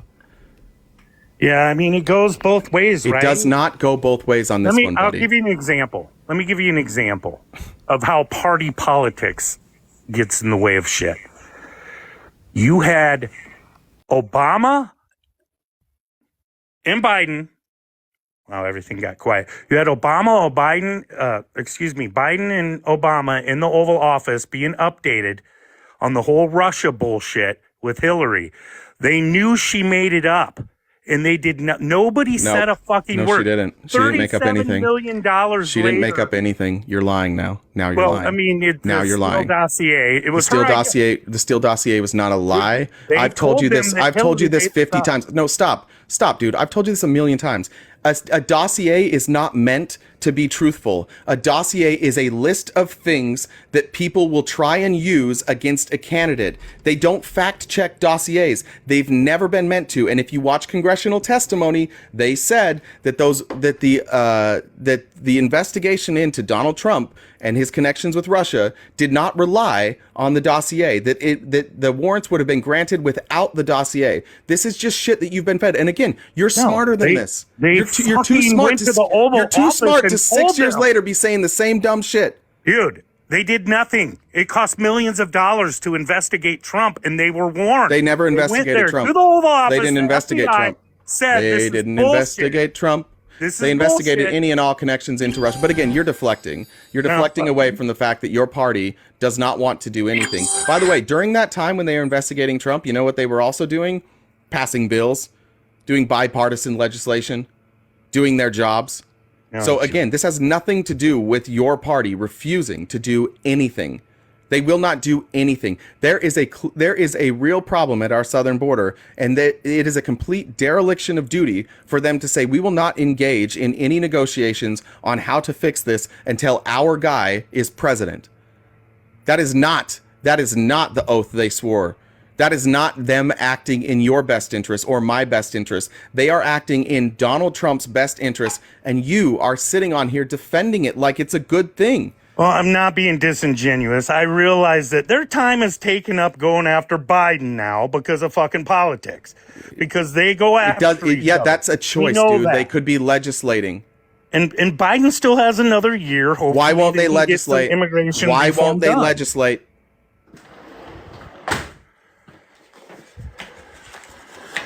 Well, like you said, they're fucking playing politics. Yeah, they don't and you want don't to give care. them a win, right? You want to complain. You want to talk. You want to point to all these issues all around the country. Now we can disagree on if those are issues or what caused them. But what we can't disagree on is that your party is unwilling to fix any of them. Yeah, but you could say the same thing when the fucking you Republicans are in cannot. office. My party is begging your party to work with them. Begging. Dude, I've Every time argued there's a this- hearing, they ask, "Can we please sit down?" And the Republicans say no. Dude, we've argued this so many times to where, like, why didn't this happen? Well, they filibustered. I mean, there's always We have a no. reason. Hey, Guerrilla Radio. These are facts. The Republican-led Congress is the least successful Congress in the history of our country, and they openly have said we will not work with Democrats. You want a way out of this so bad, dude. It's crazy. You should not No, be this. no, You I should not be don't. this. I don't. You should not be this attached to I'm not a being political party. Your party realize. is well. Then They're playing games, dude. They're okay, playing then stop fucking voting games. for them. Stop supporting them. Yeah, but be your side outspoken. plays games You should be too. on TikTok saying, "I'm a Republican and I demand that the people that I voted for do fucking something." But instead, you're on here arguing with Democrats saying, like, "Well, you guys do it too." No, be a man. Step up. Go against the other people that you hang out with in lives with the other Republicans. And I'm not saying you only hang out there, but stand up to those Republicans. Go in there and be like, "Hey, you know what? Our guys aren't doing shit. We voted for them. We should demand that they do something." But instead, you guys can't do that because you can't admit that you were wrong. You can't admit that you guys are the bad guys right now. You can't admit that your people are playing politics and putting your, like, No, I everything can you admit. want, all of your interests, I can. they've put on the back burner, and they I are can. just full Donald Trump. I can admit that. Then But your advocate side, for it. both sides do it, dude. I and I can criticize Joe admit, Biden almost if- every day. I if we're criticize not- Democrats every day. if we're not pushing immigration reform and sitting into the room with them and striking a deal to help resolve some of the issues we have down there, we're being the bad guys. I trying. happily admit that. Well, not We're trying. happily, but My 4 side is charges, trying. 91 indictments later, and you think Has it's nothing to do with this. just That has nothing to Republican- see. There you go. There you go. It's all about Donald Trump. Everything's about Donald No, I'm Trump, to just- you motherfuckers. Every just saying. goddamn thing boils back. Everything that you've said so far when we talk about Congress not doing their job, right before this, you're like, "Well, they went after Donald Trump." And then we bring it up again. And you're like, "You're those are right. the They're not doing facts, anything." dude. But what about them going after Yeah, but Donald why Trump? can't you It's see a both cult, sides? dude. Just see Leave both Donald sides Trump and we- alone. Let Donald Trump take care of his legal shit. Stop worrying about it and start Our worrying about the parties- problems in our country. Our parties fuck themselves, dude. That's Yeah, all I'm and saying. because they're only able to do that, Guerrilla Radio, because nobody in your party has any No, sort so, of like- balls to stand up and say, "My party sucks. My party isn't doing anything. My party is the problem." They You both won't do do it, it. and no other Why Republicans will can't do it you see anyways. that? And every Republican that tries to stand up gets run the fuck out of the party, which is why I think you're afraid to do it, because you know if you start speaking out about this Republican Party and Donald Trump, your friends won't be your friends anymore. You know Let's say that. this. You Let's say- know that. Let's say Trump wins. He's got the executive branch. We have majority on both sides. we have majority of Congress and nothing gets done because of the left. Are you then going to say that it's the left? Yes. Because I'm saying it's Yes. both fucking sides. God so why can't you say that damn now? fucking yes. So why- Yes, I will Then do you're gonna that. stop Yes, voting for I them? have done that. Yes, I have criticized Democrats for not doing their job. You stop putting the shit that you're unwilling to do on me. I do this every day. Stop projecting the cowardice in your ability to stand up against your own party and projecting it on me. This is the problem. You don't take accountability for anything. You can't admit that you're wrong.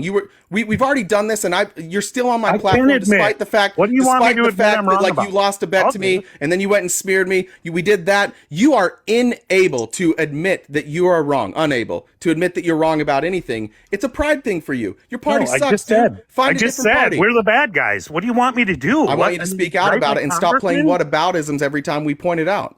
Well, I mean, that's the point. You're trying to blame one side when both sides do this Because shit right constantly. now only one side is causing this is not working on the biggest issue in our country right now, the thing that we need to solve the quickest. One side is refusing to do it. It's funny you say that because Shane Morris thinks it's 65th on the list. Well, I is don't our care what border. Shane Morris thinks. Shane Morris and I are not the same person. Shane Morris and I have very different views on probably a lot of things. So I don't give a fuck what Shane Morris thinks. And if Shane wants to talk to me about it, I'd be happy to talk to Shane about it. We don't have to agree on things. Right. No, I mean, we're fucked. We're in a fuck situation. Yeah, but you're like, you keep pointing to everything but the fact that your party is full of do-nothings. You guys, I can't figure out why you still attach yourself to this party. It's crazy. They don't, Because none of your values match with them. Like, you believe think that- systemic racism exists. You're right. That's disqualifying. Like, You're right. So what are you doing over there? No, I'm saying, like, after Trump, I probably will vote Democrat. But why Like, and Trump? it's Trump not- and it doesn't wouldn't agree be- with anything that you like. It's border security, man. Get it done. He's the one. Finish the wall. Whether you guys think it works or not, I want the wall done. He didn't finish the wall. He tried this already.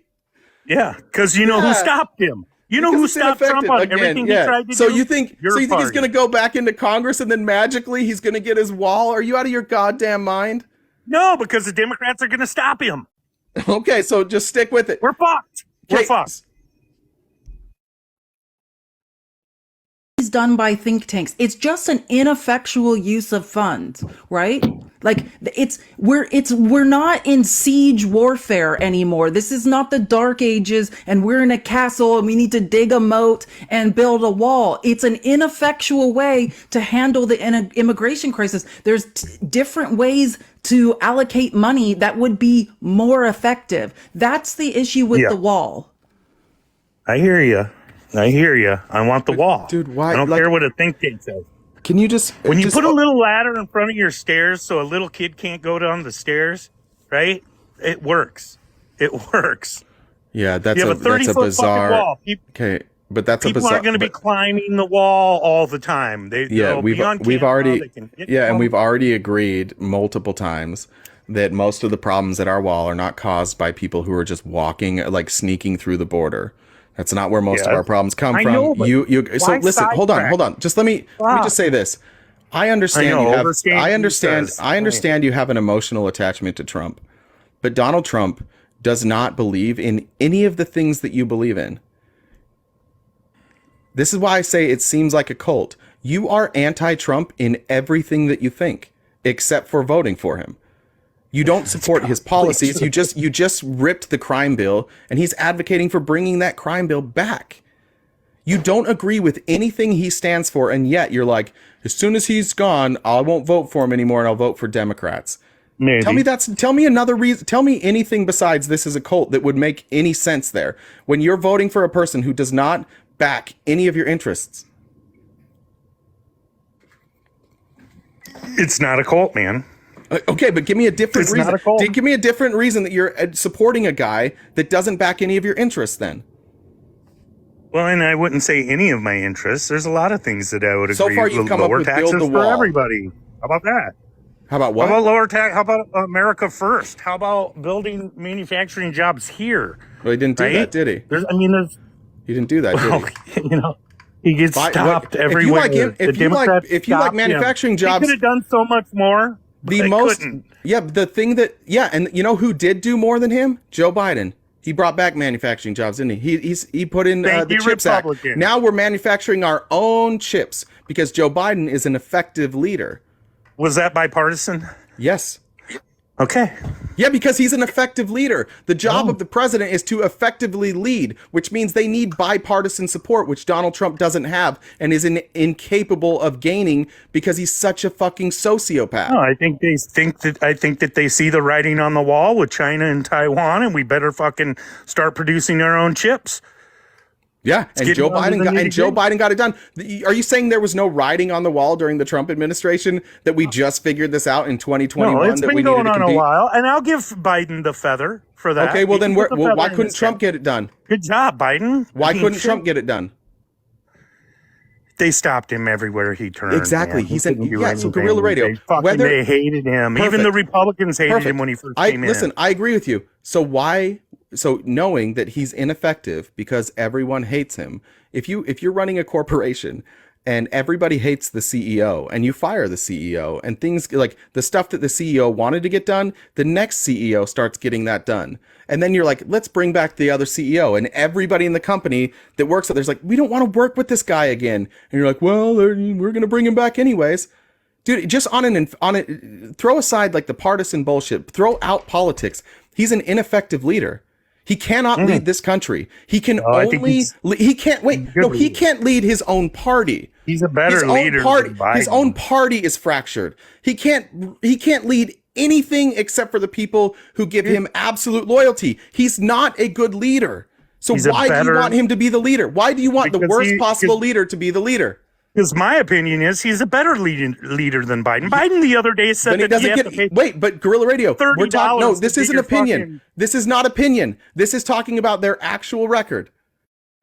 As which of those two guys has a record of working across parties and party lines and getting things done? Well, I would say a lot of that has to do with the House and the leadership in the House. I know. Stop running away from this. Which one has the record of that? Yeah, but I don't know if you can give it to Joe Biden. No, which one? No, which one? Joe Biden is okay. And do you see any evidence? The great leader, Joe Biden. I don't think Joe Biden is whatever. But do you see any evidence that if Donald Trump were to win, that Democrats and rhino Republicans would suddenly just capitulate and do what Trump wants? I don't know if you watched his last speech, that maybe you didn't because Maddow wouldn't play it for the safety of the viewers. No, what I'm asking is, do you see any evidence? This wouldn't be your answer to this, Guerrilla Radio. Your answer to this cannot be anything that Donald Trump said. I'm asking about the other people that work with him. Are they capitulating? Are the people that he has to work with, are they softening their stance? Are they saying, yeah, like we can work with this? Yeah, I think Johnson isn't he? Who? The speaker? Mike Johnson is like lined up next to all the other MAGAs inside Trump's ass. I'm talking about the people who oppose him, the rhinos and the Democrats. Do you see any indication that they're suddenly going to capitulate and start working with Donald Trump? They're going to have indication of that? They're going to have to, or no, they don't. No, they can just apart. No, they cannot work with him. You want proof? Look what the House did with Joe Biden. What'd they do? Yeah, they're not working with him right now on the border. Anybody can choose not to work with the president. Yeah, it'll be the same. It'll be the same shit. And by the way, he will also be a one-term president. He's a lame duck president. He doesn't even have like any sort of authority to get things done. They know he's gone after 4 years. He's a lame duck. He's the worst possible candidate you guys could put up. He will not lead. Nobody will work with him. He will further divide. But the truth is, you have an emotional tie to him. You've spent all this time defending him. You spent all this time on TikTok arguing. You don't want to lose. Biden is not going to win. I'm not. You see, stop going to Biden. He is an ineffective leader, and you know that. But you just don't want to be wrong. You have a problem admitting you're wrong. No, I think he's a great leader. No, he's not. Better leader He's a terrible than leader. Biden. I think that people were Then why did he helping lose him. to Joe Biden? We don't want to go there. Because Joe Biden leads more You know people. why he Why did lost. Joe Biden? Why does Joe Biden pass more bipartisan legislation? You know why? Why does Joe Biden pass more bipartisan legislation? How did he get more votes? Why than did Joe Biden pass more bipartisan legislation? Well, I think Because legislation. people work with him because he's a better leader. That's why. No, I don't know if it had anything No, to couldn't do be with that. him. Couldn't be that. It might not have had anything to do with him. Sure, no, it didn't. Sure. I mean, it's the House, right? And It's the Senate. Congress as a whole. And the They Senate, work where he together. was a member for like 30 years. You're gonna have Trump with more experience, how to work around the angles of how They to have get the same people to- experience. Who? After 4 years, Joe Biden and Donald Trump will have the same experience No, being that's the not- president. But Joe Biden has also been vice president, and he's also been a senator. So Joe Biden knows how literally every part of the organizations work. He knows how to get things done within those So how do they have organizations. the same Donald experience? Trump does not. You just said they have the same experience, and then you went on a tirade about how they don't. As the executive, I said. Senator- As Oh, executive. but he knows how to get legislation passed.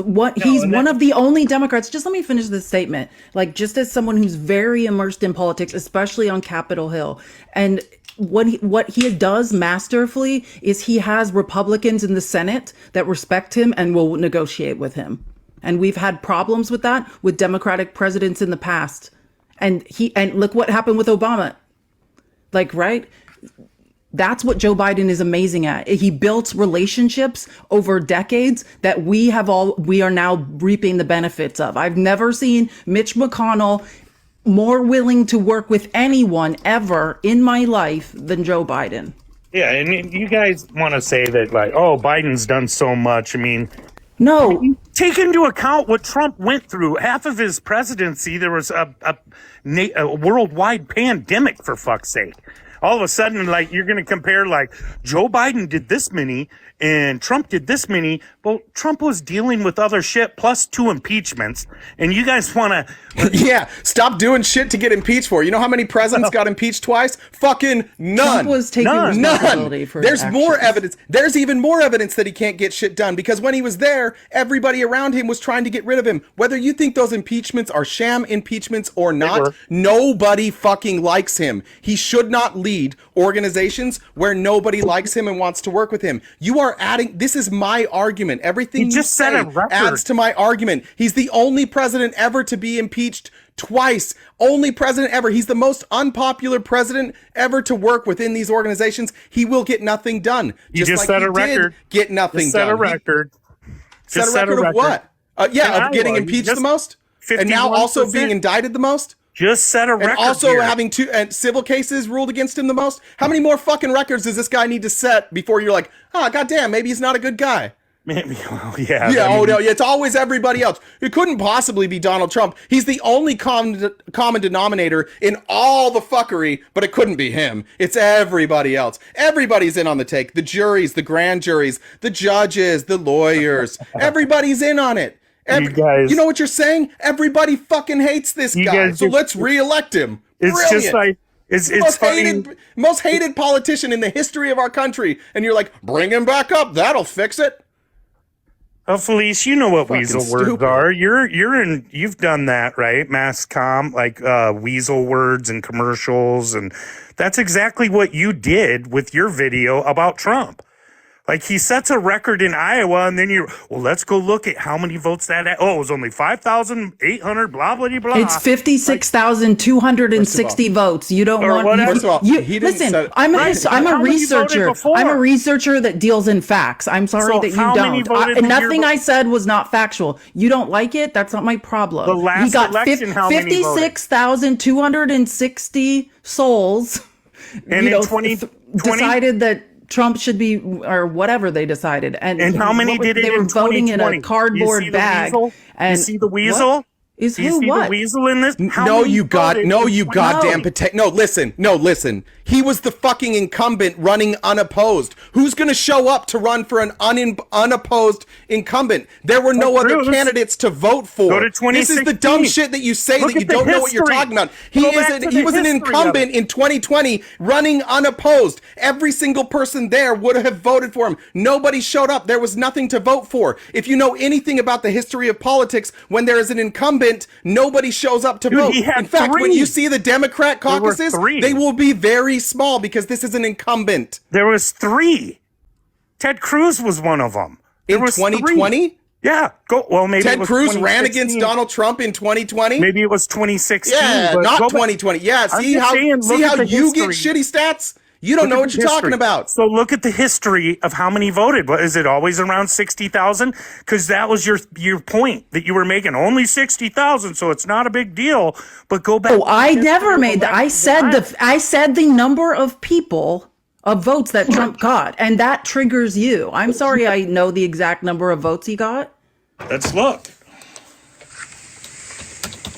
How many voted in Iowa? 187,000 voted in 2016, which is just a mere 67,000 more than 2024. Get fucked, dude. How many more times do you have to be wrong? So you were wrong, God Gorilla, damn, dude. completely. How many more times And do you're you have to yelling be at wrong me. before you stop showing And up you to be were wrong? wrong. I was right. I'm still looking. I just read it to you. CBSNews.com. In 2016, Republicans set a new record for turnout at the caucuses with almost 187,000 GOP voters. And they voted for just Trump. No, in 2016, they voted. Ted Cruz won the Iowa caucus. 2020, they only voted for Trump. And what was his vote? Ted Cruz. What did he get for votes? A third, right? A third of them.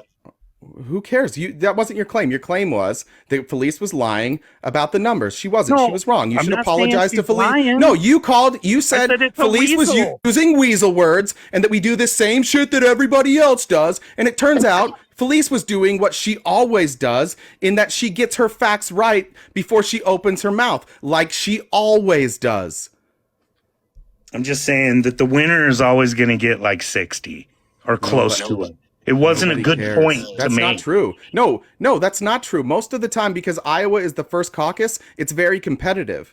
In fact, they've had recounts. The of truth Iowa is caucus. always a good point to make, Gorilla. What are you talking about? Yeah, but you were making it out like it was such a small turnout. No, that I him- never said that. I said Him he got giving- 56,260 votes. The points I made that he should be concerned about, like I said, that's so disingenuous. Go watch the video again. I was right about the numbers, period. You don't like it because you want people to have this idea that something huge happened and you think 56,260 sounds small, but it doesn't in the context of how many people show up for caucuses. You think that, you feel that way. I don't know. I just felt that you were like slighting him. Like, Hey, the key word is feel. well, Before I'm not- I look, I got to get going here soon, and I'll give you the last word after I say this. I just want to say once again to wrap this up, your feelings are what it's like coming from experience of somebody who was a Republican and who was in a cult. This is what it feels like to be in a cult, and that's why your feelings so often are not backed by the data. You feel that the reason people criticize Trump or feel the reason we say things about Trump is because we just don't like him. But then when the stats back it up, you don't even pause for 1 second to think, oh, maybe I'm the one that's deranged. Maybe I'm the one that's having an emotional response to facts. Maybe I'm the problem. You always accuse everybody else. But when we get, There's a reason say whatever I you want listen about, to I told you I'd give you the last word. Don't worry. Say what you want about Felice and I, but what you can't say about us is that we don't do our research and that we don't get our facts right. And on the off case that we get facts wrong, we are open to being corrected, and we correct it publicly. We will admit that we are wrong publicly. So say whatever you want, but you're the one who consistently comes on this platform and gets numbers wrong and then comes back day after day after day with the same opinion despite the fact that you're wrong.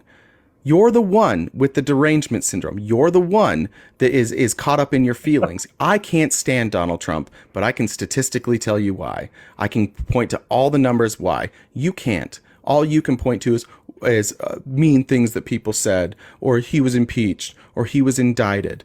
And you don't want to go through that. You don't want to go through all the information, which we do every time. And every time we go through the information, you have the information wrong. Your entire basis for liking Donald Trump is based on lies, and the main lie that all of us are just part of some deep state cabal to take him down, when really he's just a piece of shit. But you won't realize that until he's gone, and I believe that you will. I think you're open-minded enough, and I think you care enough about facts that at some point in your life you're going to realize you were really, really wrong about him. And I applaud you for that, because I think there's others who won't. They'll go to their grave thinking that he was a great president and a great person. I think you'll change your mind, and I think you'll be embarrassed that you spent all this time defending such an obvious scam artist. Go ahead, you can have last word. Well, I would say, I mean, there's a reason that I watch your lives and come up in the box once in a while. Same thing with Nemo and Whisper and what they have going on. There's really only 2 lives that I join. If I've joined any other lives, it was, half a dozen times ever. So there's a reason I come to you guys, and you do have facts, and you do know way more than me is how the government works and all that shit. And I do love politics. I probably love current events more, but I do follow you guys for that and watch you because I do learn from you guys. You make great points. You're able to say them in ways to where I do think like, what the fuck am I thinking, right? So I mean, it's not, it doesn't, I don't know. I don't know what the phrase I hear you. I get what you're saying. Falling on false pretense that I'm here, right? It's not me, and you make it hard for me to defend him.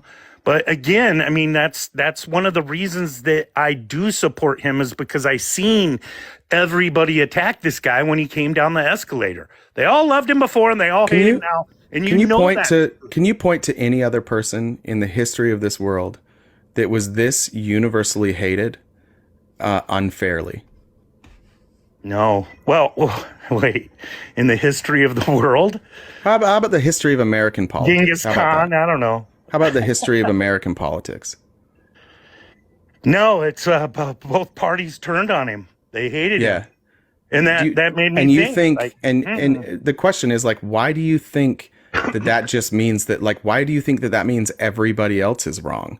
Like, why have you not, like, because I can't imagine, like, looking back on this and looking at all the things he's done and be like, oh, that was just the American people. Like, everything has borne out that we were right about him. Everything, I'll give you, next time you're here, I'll read you Mitt Romney's speech before Donald Trump was president, predicting exactly what would happen in his presidency. He got every prediction right. He went like 12 for 12 on his predictions.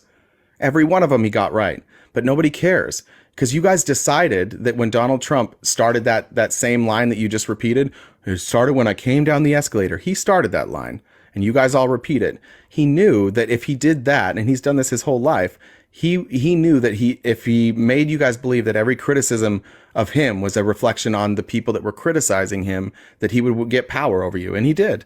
And that's why he can commit crimes. He can say awful things. He can go to dinner with white supremacists. He can have white supremacists in his office. He can do whatever he wants. He can mock women. He can mock disabled reporters. He can brag about sexually assaulting women and then be found liable for doing exactly what he said he did. And none of you guys believe it because he started early in brainwashing you into thinking that every criticism of him was really just us being insecure. That's the crazy part. I just think that both sides are corrupt, and you have a guy that has money that doesn't need lobbyist money. He takes lobbyist money. See, you say that. He didn't self-fund his campaign. He takes lobbyist money. He takes donations. He is entirely funded by the GOP. He has grifted. He has had people that within his party that were working on projects that he supported that were openly stealing. There are thousands of lawsuits about his PACs taking money from people and hiding in the fine print that these were going to be recurring payments.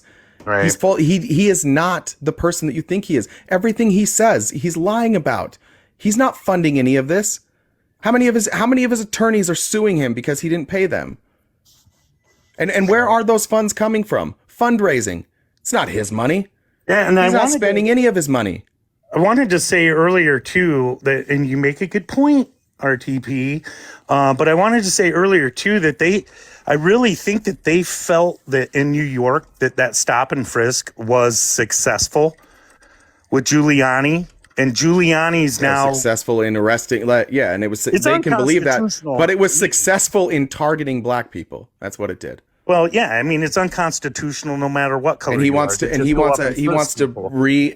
put that back in place. By the way. Yeah, I would disagree with that. Cool. Absolutely. On a side note, on a happier note, I've always wanted to ask you and been curious. I know you got to go.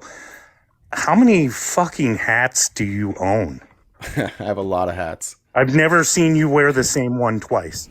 No, I have a pretty steady rotation of like 3 or 4 hats. But is it 30? You have more than 30? More. It's more, yeah. Yeah. Jesus fucking. It's a lot. It's like the only It's like the only part of my apparel that I switch out. Every other day I basically wear the same thing, but yeah. What the fuck? All right. I got to get to Miss Julie. Thanks, brother. Bye, guys. Bye, girl. Miss Julie, real quick. I don't think she wants to finish her story, but she wanted to say something real quick. Hi, Miss Julie. Lost Felice. I think Felice thought we were done. Jeez. All right, I'm going to turn my camera on. Okay. Did you get Jen's message? I did, yeah. Okay. Hi, everybody. Hi, Miss For Julie. everybody who said there's leaving because it's me, that's fine. I'm fuck just you. Julie. Everybody who today. said that, fuck you. I don't care. I'm I not do. for everybody. That's just my opinion. Oh, thank you. No, I just came up to say that not every day is a good day, guys. I suffer from severe mental illness to the point that I'm disabled because of it, and I can't work. And some days are good, some days aren't. I switched meds a week ago to try and make things better. And it's a really hard change on my body and on my mind, and the world doesn't feel like a safe place. So it may be a while before I come back. And I've got the rest of that story, guys. I got a page and a half that is going to make Jay wet his pants finally. It's going to happen. I've never been so excited to pee my pants ever. I'm so excited. I am so proud, Jay, that you're going to wet your pants. And I just, you guys, be nice to everybody you can. You don't know what people are going through. And people that seem okay or seem funny or, you know, you can only, wow, thanks, you guys. I almost have enough gifts to take the money out of my account now.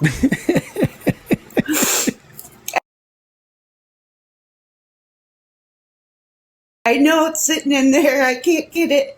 You need $100 to take it out. But I just appreciate everybody being so kind and so nice and so supportive. And Jay, you have really been here and listened to me. Oh my God, you guys. Thank you so much. But Jay, you have listened and you have cared. And I appreciate you so much. You are a real source of happiness in my life. And I appreciate it so much. I mean, I'm in such bad shape. I almost burned Discord down today and just fucking left. Or as Mr. Jones would say, yeah, no teeth today either. Yeah, I love it. No shower in a week. Fuck a shower. Who cares? Hey, you do what you can. I mean, Right. I don't smell good. Oh my God, you guys, the gifts are crazy. Thank you. And Jay, I know you have to go pick your daughter up and it's late. And yeah.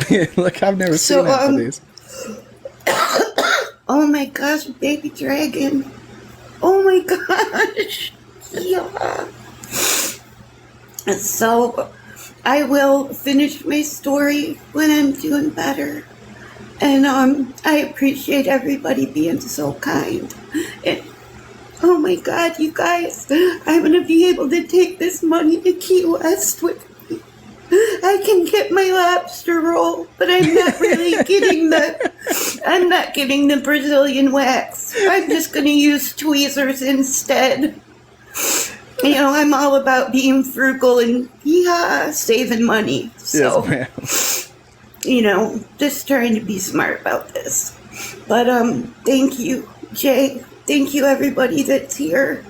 And I appreciate you guys laughing and enjoying what we do. And Jay, thanks for, oh my God, Total Beach. But thanks for giving me a platform, Jay. Of course. I love it so much, and I have such a good time, and I appreciate all the friends and the great people that I've met here. Yeah. Okay. Look, the feeling's mutual. You make me laugh in a way that I don't know anybody's ever made me laugh. And I appreciate it. And I love you. And we are here for you. I'm here for you. And take care of yourself. But I will tell you, everybody is very anxious for me to pee my pants. So we look forward to the day that you're feeling It's a little gonna better and can happen. tell us that. And promise me, Jay, the day that you pee your pants, you're going to stand up and show us the wet Absolutely. spot. Absolutely. to. I promise. You have my All word. right. Enjoy Key West. All Enjoy that right. sunshine. That can help. I will. Hopefully, right, message I'll me be if doing you need better anything. before then it can finish. Love Okay. you guys. See ya. See y'all soon. Thank you for all the gifts. All right, bye. Thanks. Bye. Guys, thank you so much for taking care of Miss Julie. Miss Julie is one of the funniest humans I've ever been around. And it's a good point. Sometimes the funniest people are the ones who are dealing with the most. And like being performative, making other people laugh is sometimes the only things that makes them laugh. So remember that. That was a heavy live today. There was a lot that happened today. Thanks, Mr. Jones, if you're still here, for reading that. What he went over was something he actually wrote. Puts a lot of thought in that. I appreciate it. Felice, I know you took off early. Thank you. And we will see you guys tomorrow morning, 8:30 a.m. to noon Pacific Standard Time, Monday through Friday. You can catch the replays on our YouTube, as well as some short clips.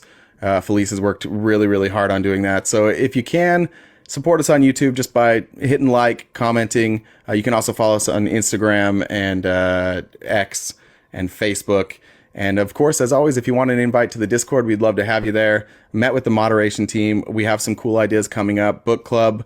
There's also an idea for an audio book club, which sounds fun. As well as an event that we'll announce probably at the end of this week that we're going to do next week. So stay tuned for that. Guys, I appreciate all the love and support, the kind messages. I also appreciate those that come up in opposition and those who don't like me. It works anyways. I will see all of you tomorrow morning, hopefully. If you're not following this account, make sure you are, because this is not my main account, and we'll see you in the morning.